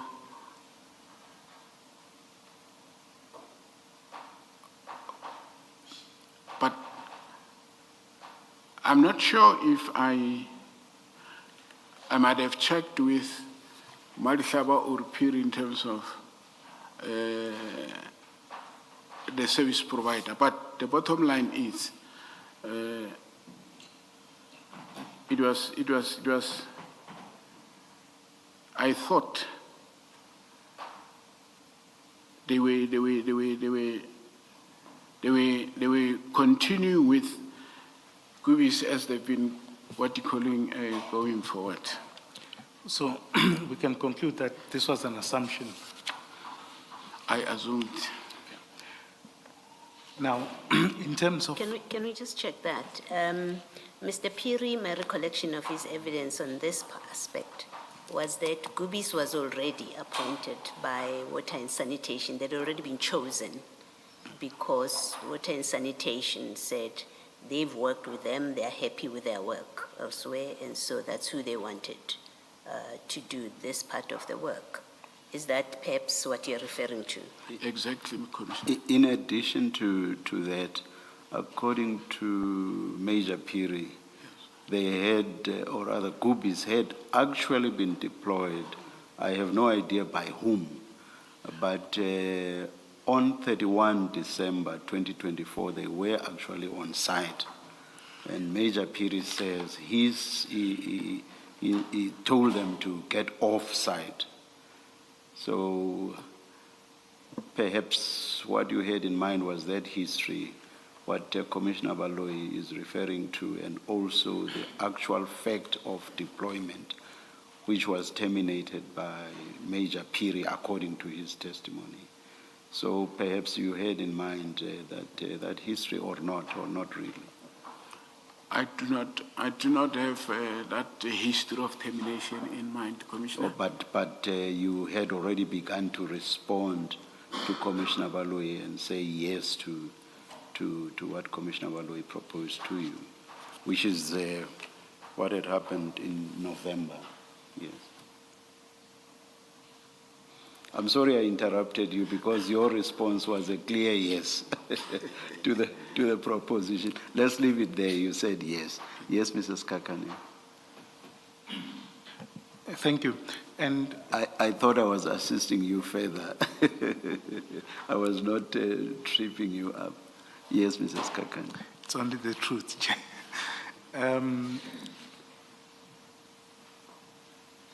You've relied on ST5 as the process. And what we don't have is, or what it requires, that is the standard operating procedure which you had signed for as the custodian therefore. It talks about a need to conduct an assessment and that there must be a formal letter of request signed by the cost center owner where the money will come from and the likes and the requirement. In relation to these requests, did any of that happen? I think in relation to Klapperkop, Brickfields requests, the email by Sohalela requesting security on this and also providing GL account from which the services would be paid from, I would say yes to request, and it was in line with the spirit of the SOP that I've attached this. Fair enough. I mean, I think the process talks about a formal letter request, but I'll accept what you explained. Just before we step off this process, I mean, I think we've accepted the fact that there might have been some gaps. Why, at this time, why did you use your Gmail account on page 43, just out of curiosity, when you were issuing instructions to Piri? On which page are you? 43. 43.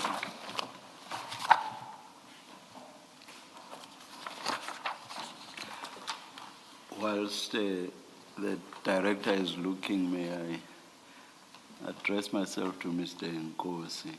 In the meantime, can you please, if of course you'll be able to follow the proceedings, but can you in the meantime please apply your mind to what you may want to re-examine on?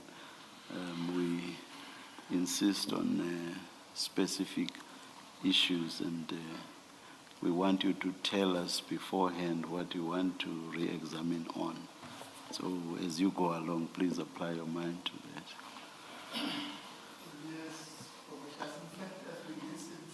that. No, not now, not now. No, we can deal with it down the line. Thank you. Thanks, Mr. Vice. I don't know if you still remember where, Yes, Commissioner, the question page is, 43, yes. why did I send this communication from my Gmail account. Simply because it was late in the afternoon, all right? I normally rely on my Gmail account, which is handy for anything that I need to do with my office.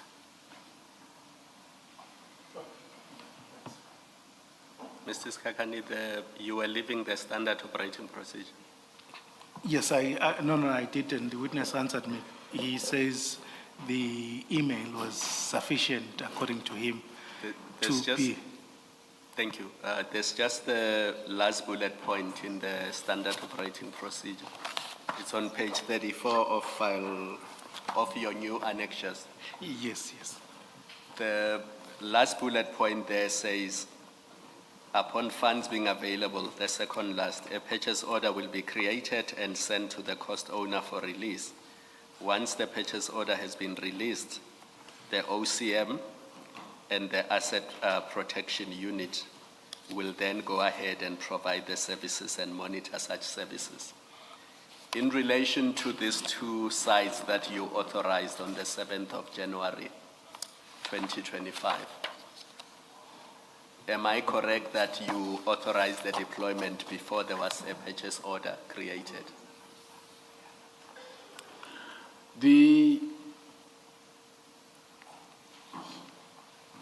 Remember, on 7 January 2025, you said there will be deployment at 6 o'clock in these two sites. Did you do that before a purchase order was created? It was done before the purchase order was created. And But isn't that contrary to the standard operating procedure? Because the standard operating procedure says, once the purchase order has been released, the OCM and then you, your department, APPU, will then go ahead and provide the services and monitor such services. So if you authorize the deployment before a purchase order was created, that is contrary to the standard operating procedure. I want the commissioner to take note of the fact that in security we are dealing with emergency. It is not always the case that one would wait until administrative imperatives are carried out, but in this instance particularly, right, very much important was the fact that a GL account number has been submitted, and yes. Secondly, as a matter of practice, even though in the spirit of this instruction, right, understanding was payment would come from water and sanitation, right? But given what transpired, at the end of the day, payment came from Watchman Services as a result of funds that were requested, the evidence I've provided the commission. That's exactly the problem. Water and sanitation did not pay for this. That's why the budget had to be requested to that 90 million that you refer to, because this process was not followed. And you are saying to us, in emergencies, you can deviate from the standard operating procedure. That's really your point. Okay. Let me explain further, Commissioner, to say, in the spirit of this email, right, my understanding was everything would be done by water and sanitation, meaning even the purchase order creations and so forth and so on, you know. Hence, my focus was to make sure that what is vulnerable, all right, as long as there is a commitment by the department requesting, right, should be carried out in order to prevent further vandalisms and so forth and so on. The Commission will agree with me to say, given the nature of the sites, the pump station and so forth and so on, when you are dealing with security threats affecting pump station, right? You are dealing with some of the, what we call basic service delivery infrastructure, and sensitivity in most instances gets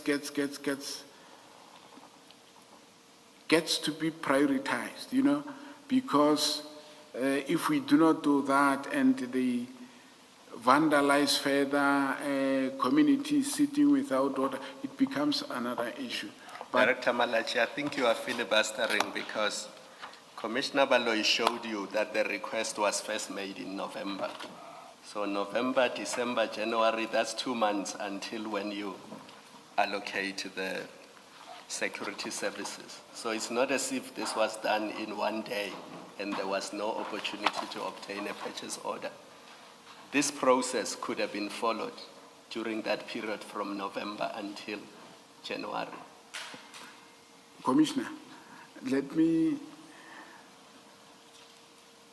the GL account number, right, was not provided, if I'm not mistaken, right, was not provided immediately, right? It was on those bases that I had to make sure that even though I've got a duty to protect this sites, right, but on the other hand, complying to the SOP is important because at the end, I wouldn't bear responsibility to cover the cost for these services. Hence, any amount of delay that might have arose as a result of the requesting department taking its time would obviously have negative impact on what I was supposed to do, given the agency of this matters. But All right. I think I heard you, Director Malachi. Thank you, Mr. I'm sorry, Mrs. Kakane. Now that Commissioner Kumalo has touched on the standard operating procedure, I just have a question that relates to that. Director, the standard operating procedure is about steps that must be followed from the time a request is made up to the time a deployment is authorized. Am I correct? yes, correct. Yes. Now, here's something that I do not understand. You say that the instruction to cancel ad hoc deployments was issued without observing the SOP. You say that at paragraph 8.3 at page 2 of your statement. And you give that as one of the reasons for not immediately complying with the instruction to terminate or cancel the ad hoc deployments. Now, if the SOP is about the steps that must be followed from the time of the request up to the time of authorizing the deployment, what's that got to do with the cancellation of the ad hoc deployments? I don't get the logic.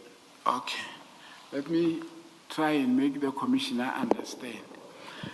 What I meant is that, in my view, with my administrative experience, this instruction was supposed to be directed to water and sanitation, right, instead of me. This is no longer about the SOP. My first question just now was, do you accept that the SOP is about steps that must be followed from the time of the request up to the time deployment is authorized and you agreed? Yes. That's the SOP. Yes. Now, what you were instructed to do was to cancel. to cancel ad hoc deployments. So what I say I do not understand is what's cancellation got to do with the SOP steps? I do not understand that cancellation must follow SOP steps. That's my difficulty. And for you to go so far as to say that I did not cancel because consideration had not been given to the content or contents, as you say, of the SOP. Let me try and make Commissioner understand. The SOP is it's a directive to all the departments, right? If the Commissioner agrees with me that this SOP was meant to say to the departments, follow the following steps, and it happens that this one department does not comply, right? And my superior takes notice of that. I'm saying logically, he should have directed this instruction back to the department, because the department is guilty of not complying with a directive by the city manager, but instead he directed the instruction to me. Then I went further to say, if we go through the content thereof, this directive does not... No, don't conflate two issues. What you are saying now about directing to the initiator is about a separate ground for refusal to cancel. That's 8.2. That's a separate ground. So don't conflate the grounds. I'm directing you to 8.3, which is a separate ground. And in 8.3, you say that they did not observe the contents of the SOP. So what I'm saying to you, if the SOP is about the beginning all the way to deployment, when you cancel, that's beyond deployment. So that's beyond the SOP steps. So my question is, what's the relevance of the SOP steps to cancellation, which is beyond those steps, or put differently, which has nothing to do with those steps? That's my simple question. Maybe I'm struggling to understand the Commissioner's question. Let's take it one step at a time. Do you remember my very first question when engaging you now? My very first question was, is it not so that the standard operating procedure, the SOP, is about steps that must be followed from the time a request is made up to the time a deployment is authorized? And you said that indeed is so. Do you remember that? That was my first question, and your response was in the affirmative. Do you remember that? I do. Yes. So what I'm saying now is, so the SOP is up to the point of deployment. So once you have authorization that there be a deployment, you have covered all the SOP steps. You are done with the SOP steps. Do you still follow me? I do. Yes. Now, you are given an instruction to cancel. You do not cancel. And you say one of your reasons for not canceling was that they did not observe the contents of the SOP. Now, I'm saying cancellation is way beyond deployment. Deployment or authorization of deployment being the last step of the SOP. So cancellation is beyond all that. And I'm saying, I do not understand what the relevance of the SOP steps or content is when you are talking about cancellation. Surely you understand me. Do you understand me? I hope I understand you. And So why was that relevant when you refused to cancel? Why was the SOP of relevance? the SOP will remain relevant, Commissioner. 4, this SOP is an instruction. To do what? To do what? It's an Or instruction on what? It's an instruction to the departments Towards deployment. towards deployment. And once you deploy, you are done with SOP, aren't you? Once You've deployed, you are done with SOP, correct? correct, Commissioner. Yes. Why does it become relevant now beyond that point? It became relevant, Commissioner, because of the actual deployment that were carried out without observing or taking this SOP into consideration. I mean, we are here today, Commissioner, because of irregular deployment.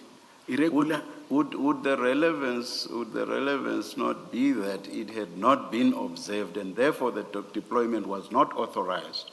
Is that not the case? Or would that not be the case? That would be the case. That would be the case. Yes, Commissioner. So all the more reason for you to cancel, not so. Instead of saying, by the way, you did not observe the SOP and therefore because you did not observe it, I'm not going to cancel. It's all the more reason that you should cancel. If you say it was not observed and therefore the deployment was improper, all the more reason that you should cancel. So I still do not understand your reasoning. Yeah, there is nothing wrong with the Commissioner not understanding my reasoning, but from where Make me understand. Make me understand. From where I am sitting, Commissioner, right, with my administrative experience, when which I don't, which I don't have.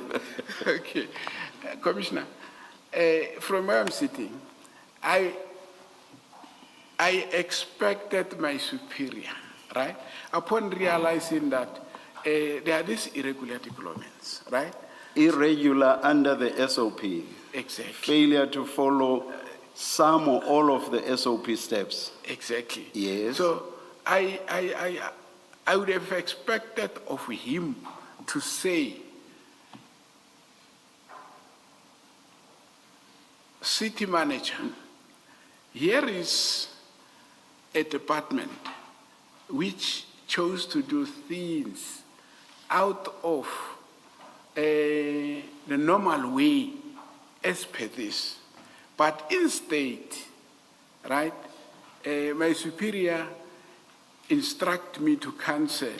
Fine. You are again conflating grounds now. You are again conflating grounds. You are talking about why you, Inspector Malachi, did not cancel. You have accepted just now, a couple of questions back, you have accepted that failure to follow the SOP steps would have been sufficient ground to cancel. You have accepted that. And I then said, so all the more reason that you should have canceled. Whether it should have been taken to someone else and so on, that's a totally different basis for you not canceling. And that is not what I'm addressing.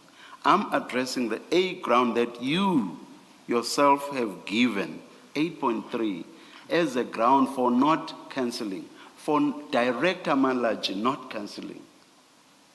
Not about this, or rather a need for this to have been taken to someone else. I'm talking about a ground that you have given for not canceling, or for Director Malachi not to cancel. So what I'm saying is, would it be logical for you to say I did not cancel because the SOP was not followed, rather than saying because the SOP was not followed, indeed, I ought to have canceled, or that was reason enough for canceling, instead of giving it as a reason for refusing to cancel? That's what I have difficulty with. Do you understand me now? Commissioner, I understand you, but I'm also having a difficulty with the commissioner, singling out one reason. No, you have itemized them as separate grounds. You did it. Of course, I understand that in the end, you may look at these cumulatively, but looking at this as a ground on its own, I'm saying it is simply not a ground at all. Because even if you look at them cumulatively, this one should not come into the equation at all, because it does not make sense. You may have your other reasons. Maybe this should have been taken to A, B, C, D instead of me. That's something else altogether. But to have this as a ground or a basis for not cancelling, it does not make sense. Because not following the SOP steps should actually have been a reason to cancel. So you should not have included this at all. Do you get me? I get the commissioner, and I get the commissioner. I understand the commissioner's reasoning, right? I mean, I understand the reasons given to me by the commissioner that I should not have included this one, right? Yes. And so let's please forget about it, Director. I thank you very much. That's all I wanted. Thank you. Can I just add to this conversation that the other reason you give is that the instruction was not directed to the initiator of the ad hoc services, and this is Water and Sanitation Department. That's who you're referring to. But you made the appointment. Your department made that appointment. We know specifically Klapperkop and Brickfield you did, and then we know that the balance of them, you had given Piri instruction to run with this, and you earlier accepted that it was an instruction to execute the request. So you did the appointments, you are the right person to terminate, because Water and Sanitation didn't make the appointments, they were made by you. we're talking in respect of Klapperkop and the ones that Piri issues letters. The the list, addition- remember they gave him a list and then he issued letters, deployment letters. So it's your people Yes. that have done the appointments. So it's your people that would terminate. No, yes, with regard to the Klapperkop one and the ones in respect of which GL account numbers were provided, it's me who issued the instruction, and then And the others, it's Piri who issued instructions saying he acts on your instruction. So it's your people, it's APSS that gave Goobies the instruction to proceed with the service. That's surely you accept that's a fact. That's how it happened. We have deployment letters from Mr. Piri. Is he not in your department? he is. Yes. So your department issued deployment letters Yes.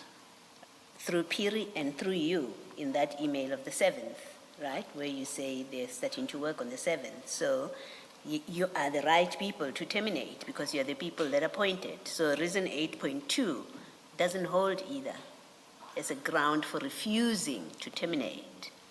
It can't hold. You're appointed. You know, with regard to the club, you know, my email is very specific. It is very specific to say Klapperkop, this. In respect of that, yes, it's us who could have terminated the. And the same with the balance that Piri issued deployment letters. Goobies relied, remember, you know this story. After they received the termination letter, they went they responded to Deputy Commissioner Spies and said, but we have letters of appointment. So it's that simple. Your department made the appointments because the authority to appoint lies with you. It's not the client that makes the appointment. Can we agree that? I agree with the Commissioner in respect of the Klapperkop ones. the Piri ones, did the water and sanitation make those appointments?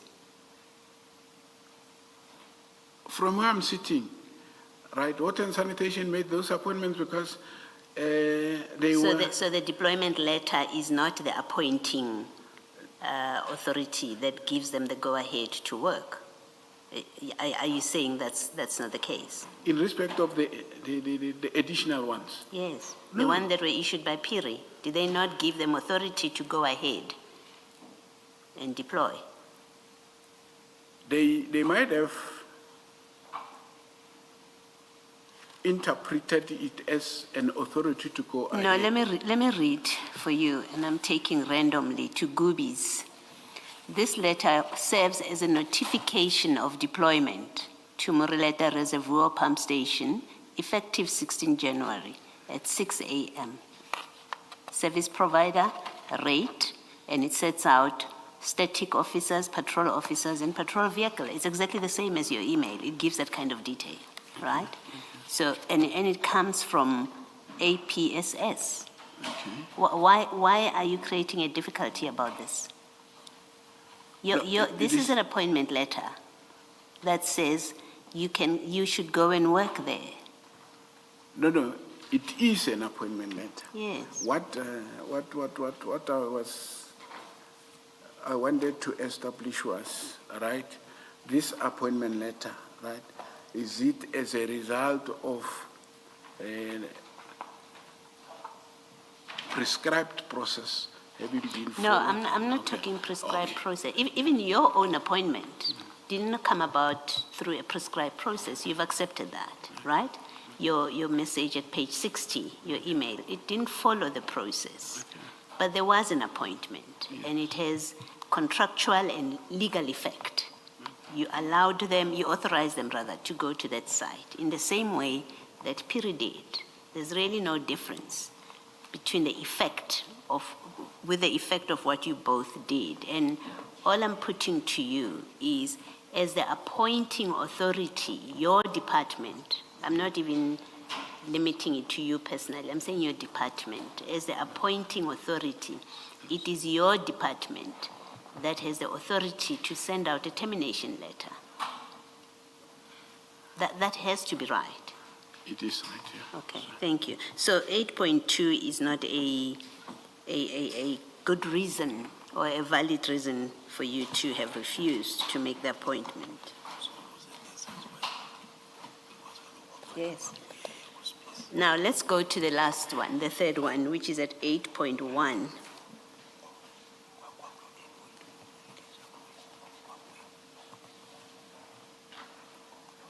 Okay. All right. Before I leave that 8.2, where you say the instruction was directed to the wrong person, you being the wrong person, did you inform Deputy Commissioner Spies that you're the wrong person, he should send it to water and sanitation? Commissioner, I did not inform Commissioner Space. All right, then let's look at the last reason that you gave. The instruction was wide as it included cancellation of ad hoc services which were not affected. Did you tell Commissioner Spies this?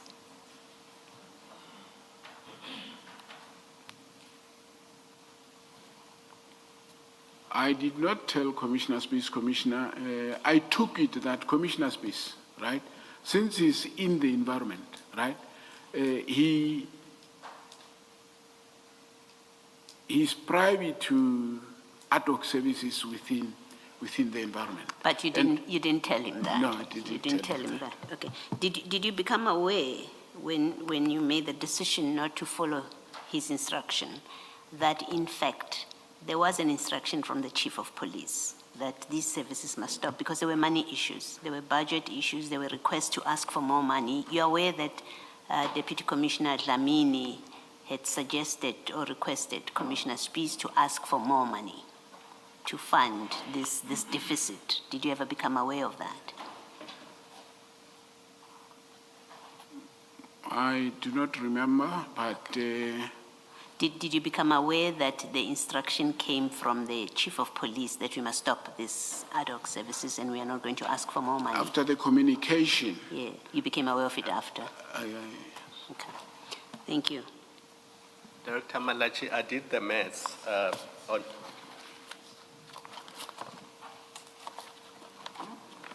In the documents that you have provided, there's an email that shows what the cost of this ad hoc services to the city of Tshwane is. And we can see that it's 82 million over 5 months. I think it's on page 16 of the emails.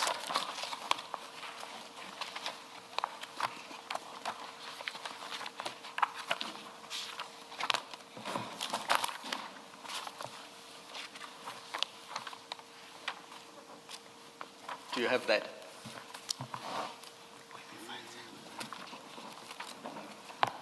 On which bundle are we, Commissioner? I think it's probably the supplementary. No, it can't be that. Ms. Kakane, please assist me. Where did I pull out my page 16? It is in the statement file. Yeah, it's in the It's in the annexures to supplementary, the yes. supplementary statement.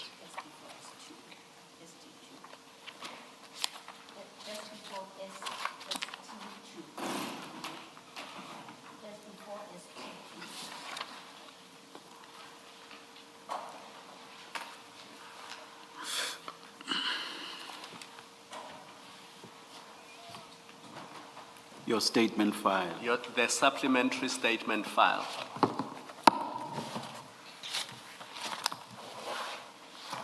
Page 16.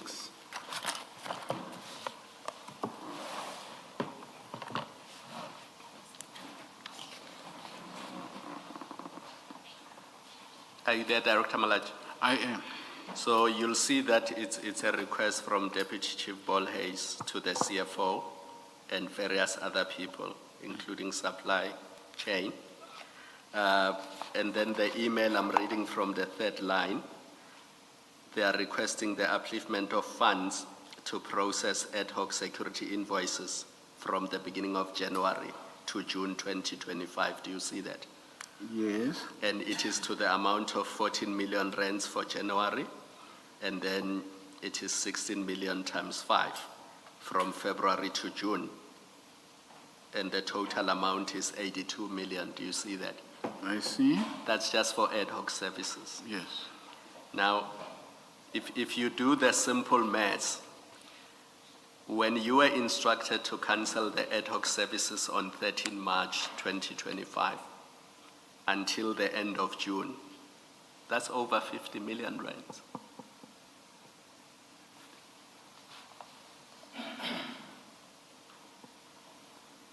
I hear you, What do you Commissioner. have to say about that? I think there is something that I want the Commissioner to clear me on.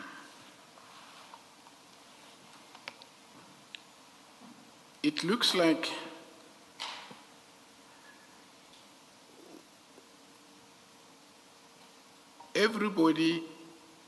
everybody else, including the Chief of Police, Mr. Bolhayes, right? They are sort of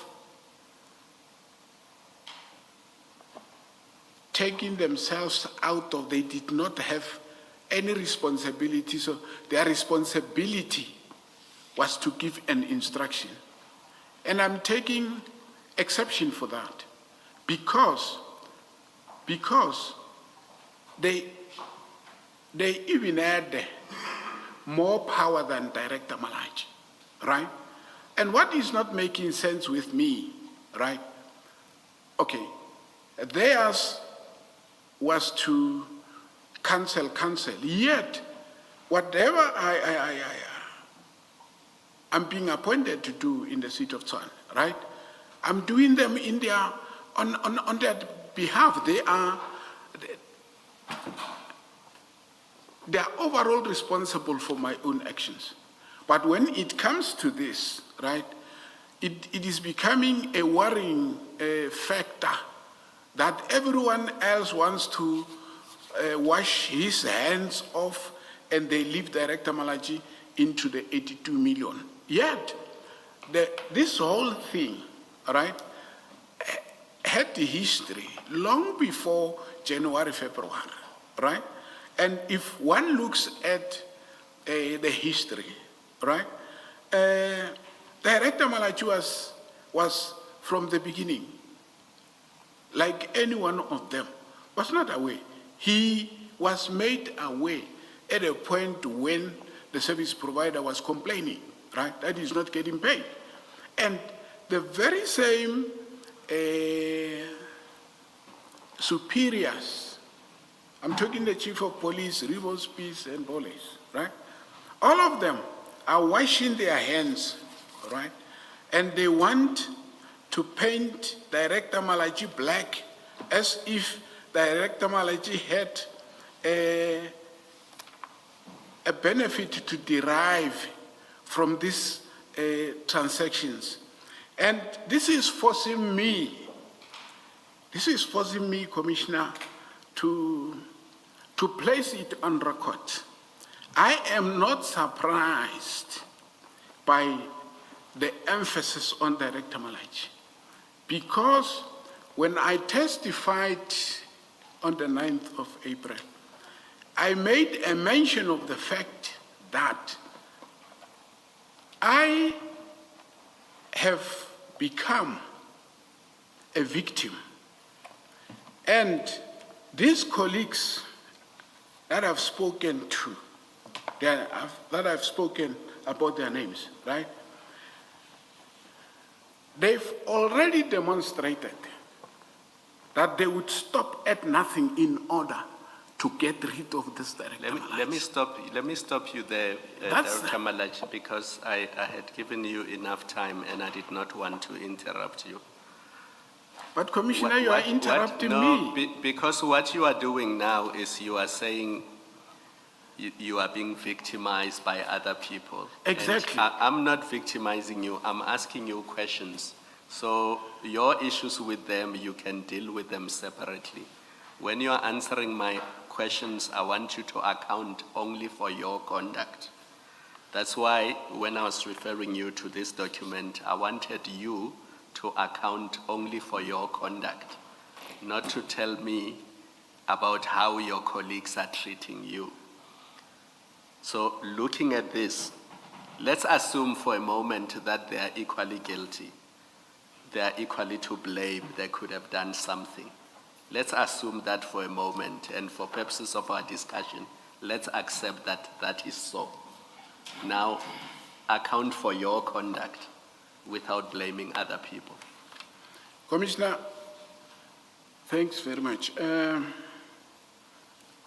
am not reluctant or afraid to account for my conduct, but I think it would be fair and it will be just for this commission to know that, among other reasons, I might have done things wrong. I'm forced to talk about it, right? My colleagues wanted to take advantage of this commission to get rid of Director Malachi. That is why you go to my hearing, it's speech. You come here, it's speech, right? That in itself, to me, is an indication. Director Malachi, I'm going to leave it there because it seems to me you don't want to account for your conduct. You want to tell me about the vendetta that your colleagues have against you. So if that's what you want to do and you're not prepared to answer my question, I'm going to leave it there. No, I'm prepared to answer your question. No, then account for your conduct. Don't tell me about the vendetta against you and the fact that they want to get rid of you. Because at the commission here, nobody gets rid of another person.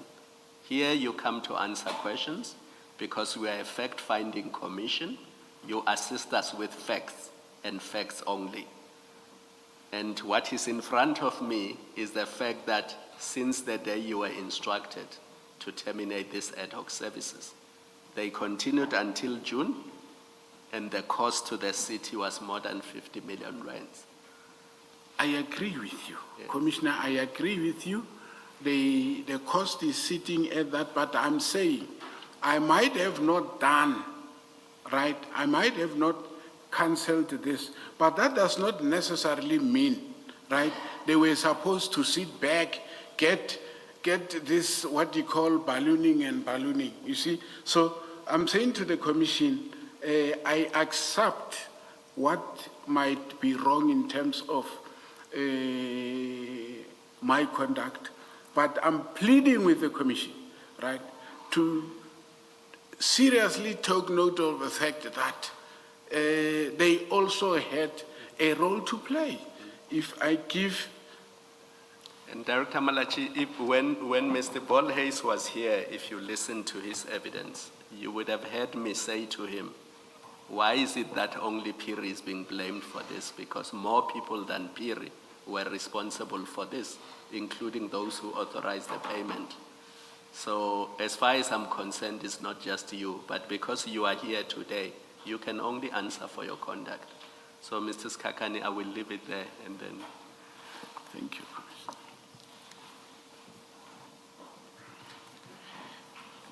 Thank you, Commissioners. I think you've assisted a lot with some of the questions that I had.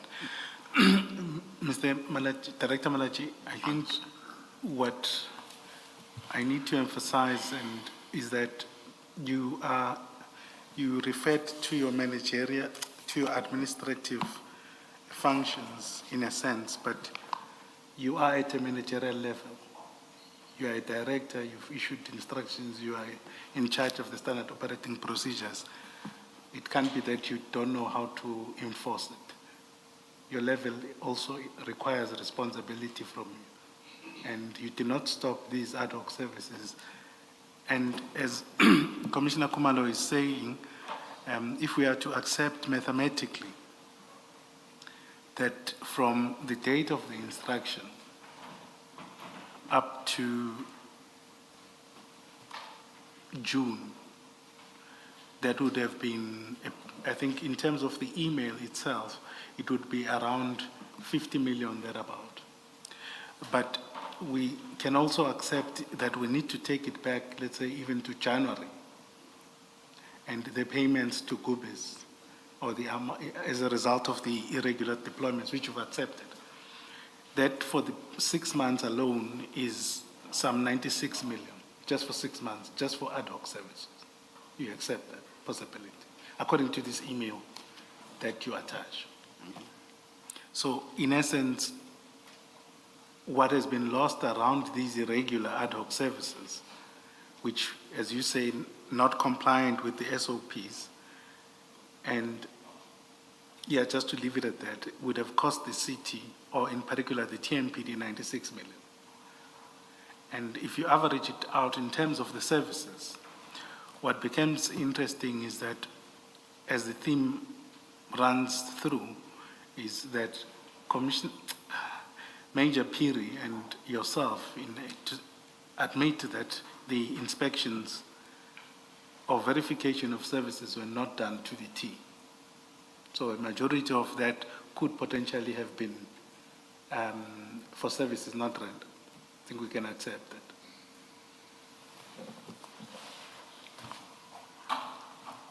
I wouldn't accept the narrative that the majority of them might have been paid without the services being rendered. I'm saying this because, Commissioner, we've got a system in place, right? Even though it has its own shortcomings, right? But it cannot be correct that I come here and I say I accept that the majority of these ad hoc services were not carried out unless it is evident that indeed for 6 months on this side there were no security guards deployed and so forth and so on, you see. But as it stands now, I wouldn't sit here and accept that, okay, the majority, because the office has got systems. PIRI is within the subsection that deals with monitoring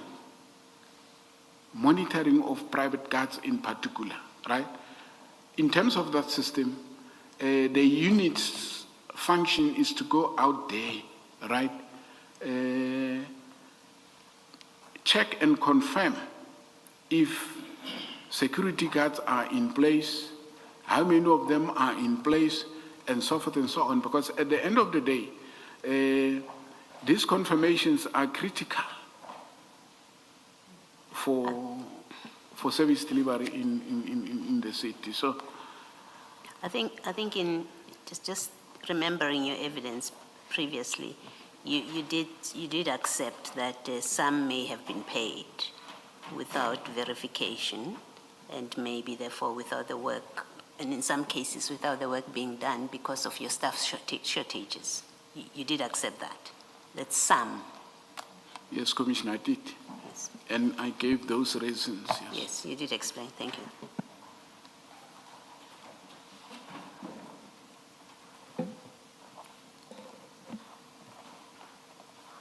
Just to test that forward,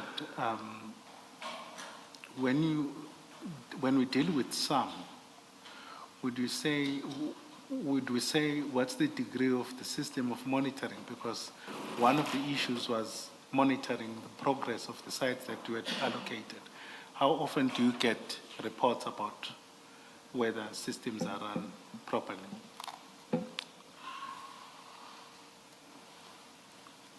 There are weekly meetings held with all service providers, in which meetings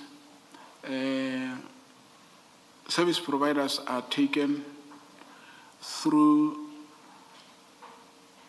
challenges that APSS is experiencing in as far as monitoring and related functions are concerned. So on weekly basis, there is what we call operational meeting. And in that operational meeting, the monitoring team, right, takes the what you call through. And at the same time, it is the monitoring team that is addressing the what you call the service providers on things that are not happening, things that are happening, but upon which we need improvement. So, thank you. Then, if you go to the emails that you've provided, I would assume with these meetings, you would then be in a position to provide a report. In your bundle ST1, page 4,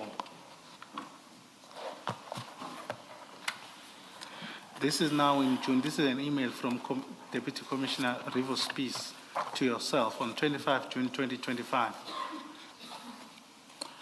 at 8:01. bundle 1, page 4. Page 4 Okay. of your bundle, of the annexes. You are required, that's in June. You had been requested in March to stop ad hoc services, so you have weekly meetings. So in essence, you would be quite aware of the issues around ad hoc services. But you say you've got a monitoring team and you would be aware. What was the difficulty with then responding to Deputy Commissioner Rivers Peace about these proof about ad hoc services? Because we don't have your response in paper and we have to deal with that. But what was your response? Because if you get reports, ideally, not all of them should be oral. You would have probably gotten, if written reports around the meetings with with the service providers or your monitoring team? Do those reports exist? And secondly, why don't we see the response to Commissioner Rivo's piece? And to date, we don't have it. I'm not sure, Commissioner, if I understand your question very well, but let me try and you'll indicate if I misunderstand. Perhaps let Mr. Skakane repeat the question. When we come back, we just want to take a 10-minute comfort break. Let's come back. Let's resume at 5 to 4. Let's adjourn.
You can't hear me, sorry. Good afternoon.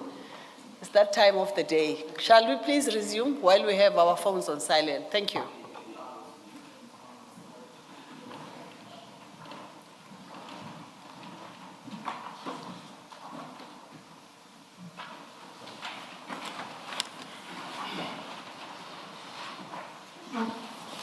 Mr. Skakane, please repeat your last question.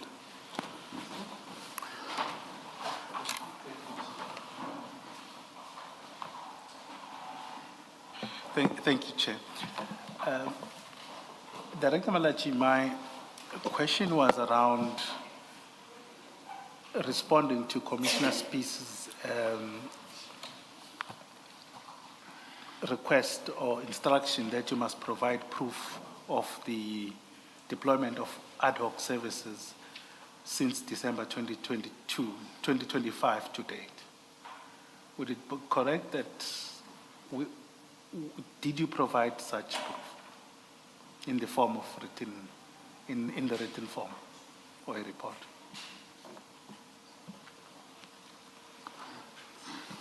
I'm not sure, Commissioner, if the proof relates to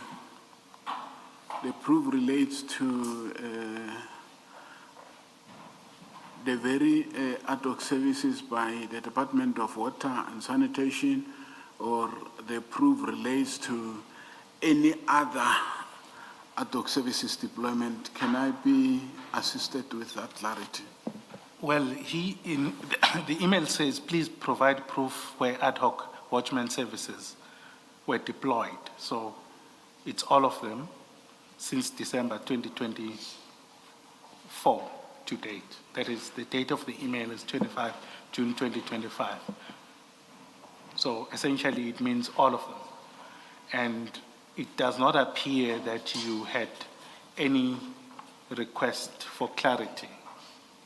Instead, you forwarded that to your PA. In terms of request for deployments, I know there was a detailed response by my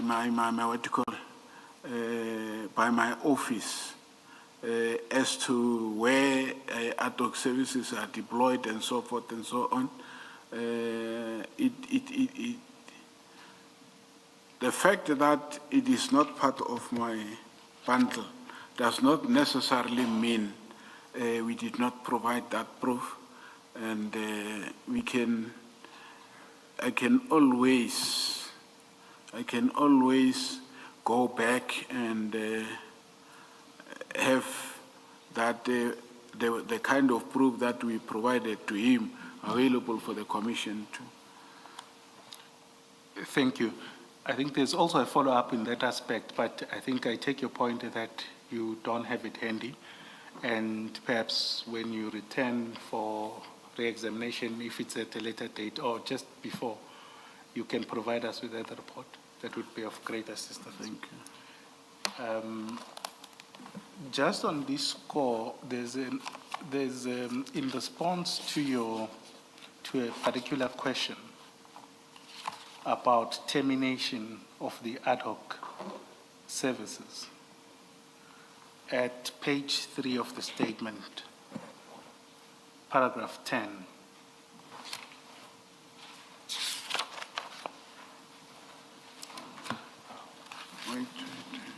it was about this, in that paragraph, you said,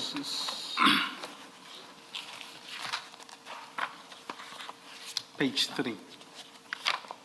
Page 3 of the supplementary statement. Yes. Paragraph 10, you deal with the instruction from Commissioner Speece, and you say, which was provided, or the instruction was in March, but you then say in June, you complied with the instruction. You drafted letters for termination, and you personally called to the companies and served them with letters. And then you say, I've attached one of the termination letters, marked ST6.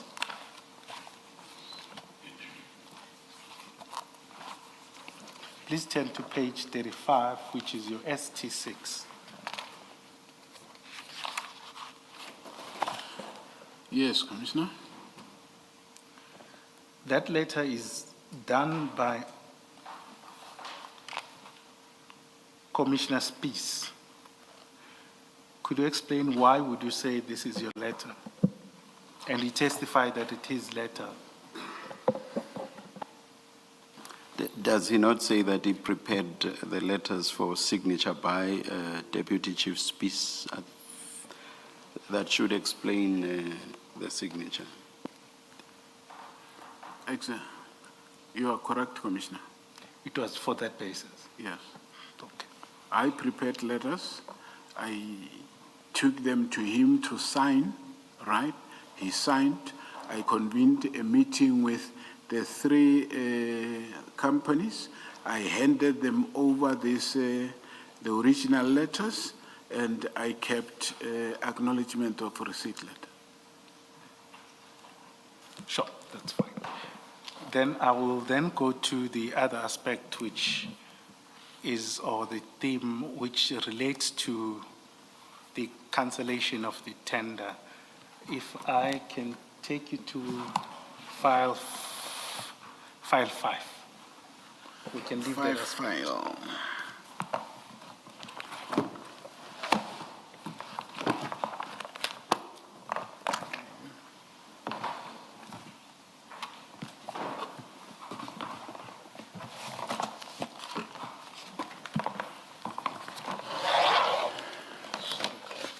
Yes, I'm on that fine. Just as an introduction, it seems to be the case that that tender TMPD for security services of 2016-2017, up to date, well, it would have expired, but up to date, there's continuation of rendering of those services by those appointed or court-appointed service providers, meaning there's been no replacement tender. The attempt was TMPD 3, which was then later cancelled. Is that in line with the recollection? Yes, as far as I'm aware, even though I'm 10 months out of active service, I'm Yes. aware that there is continuation by the court-appointed 22 entities. Sure. Then if we go to page 2 of this file 5. Now, this relates to the evaluation of TMPD 3. And in that regard, you would have sat in the bid evaluation committee, correct? Yes, Commissioner. And you would have formed part of the recommendations or making recommendations to the BAC. Yes. And were you present in all the meetings? I attended, I would say, all the meetings until meeting of the 28th. And on the 28th, just after I arrived in the meeting, something personal cropped up, and I excused myself from the meeting to attend to this personal issue. And since then, I didn't attend any of the meetings that followed up.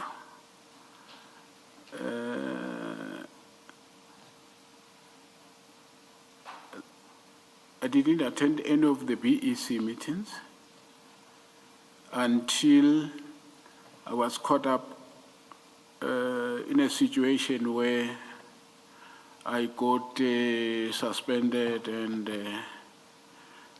from that day, I don't know what has happened with the tender to to date. So there isn't much I can testify on from the 28th to date because I've not been able to attend to any meeting. But you can confirm that there was a BEC meeting of the 29th, is it, 29th. of May 2025. I was not aware of that meeting. Subsequently, have you become aware of it, that meeting or not? I don't remember becoming aware of it, yes.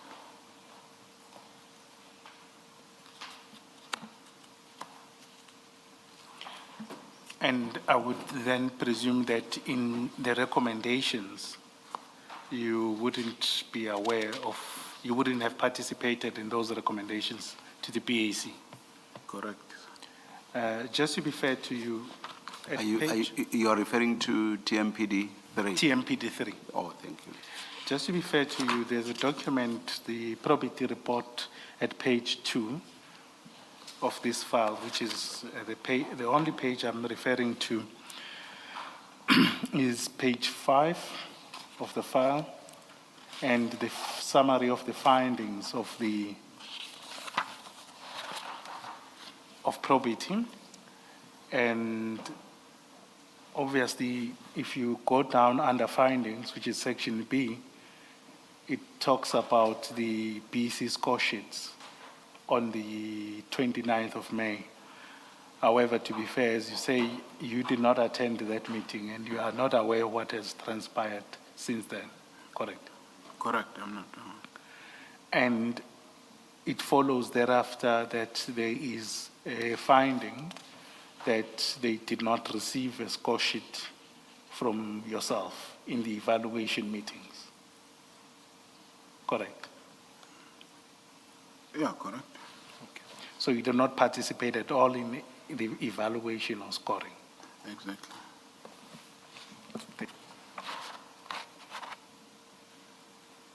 Mr. Skakane, maybe we should take Director Malachi to page 17, paragraph 55.4.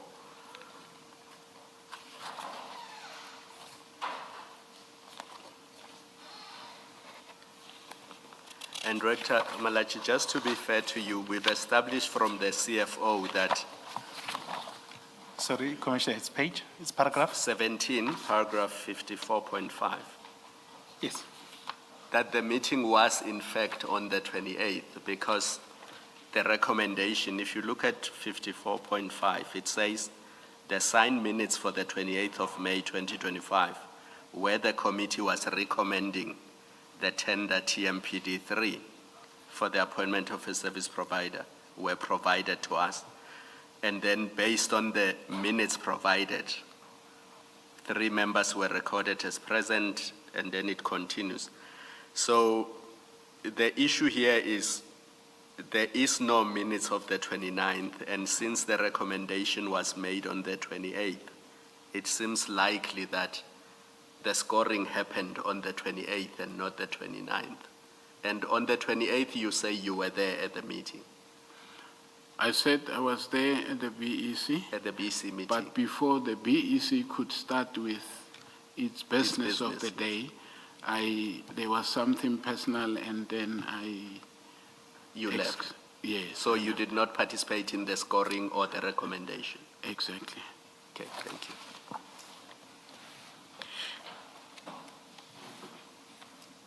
Thank you, Chair. I think that would sum up the factual, other than the propositions, which I think won't assist much. Also, but the factual basically, evidence is, we are done. we are done factually, yes, thank you. Or rather, you are done. Yes. All right, thank you. Thank you, Mrs. Kakane. Thank you. Mr. Nkosi, about the re-examination, I think it cannot be today, and we are not able to postpone to a specific date because the chief evidence leader will have to be engaged with regard to scheduling. So we will postpone, and you and the witness will come back on a date to be advised. But you must be put to terms as to filing something that indicates what you are going to re-examine on.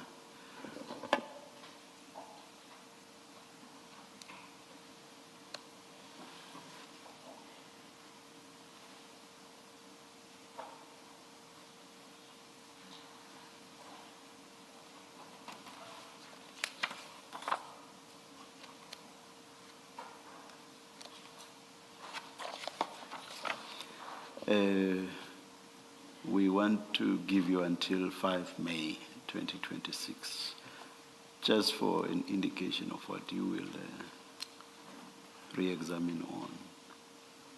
That's noted, Commissioner, so we'll definitely get back before that time. All right. You are so directed then. Sorry, Commissioner? I'm saying Director Malachi is so directed. Oh, yes. Yeah, even though, of course, you will comply with your assistance, yes. Director Malachi, for now until the date on which you will be examined by your legal representatives, you are excused. You will be advised of the date in due course. Is there anything else? Okay. Let's adjourn and resume at 9:30 on Monday. Thank you.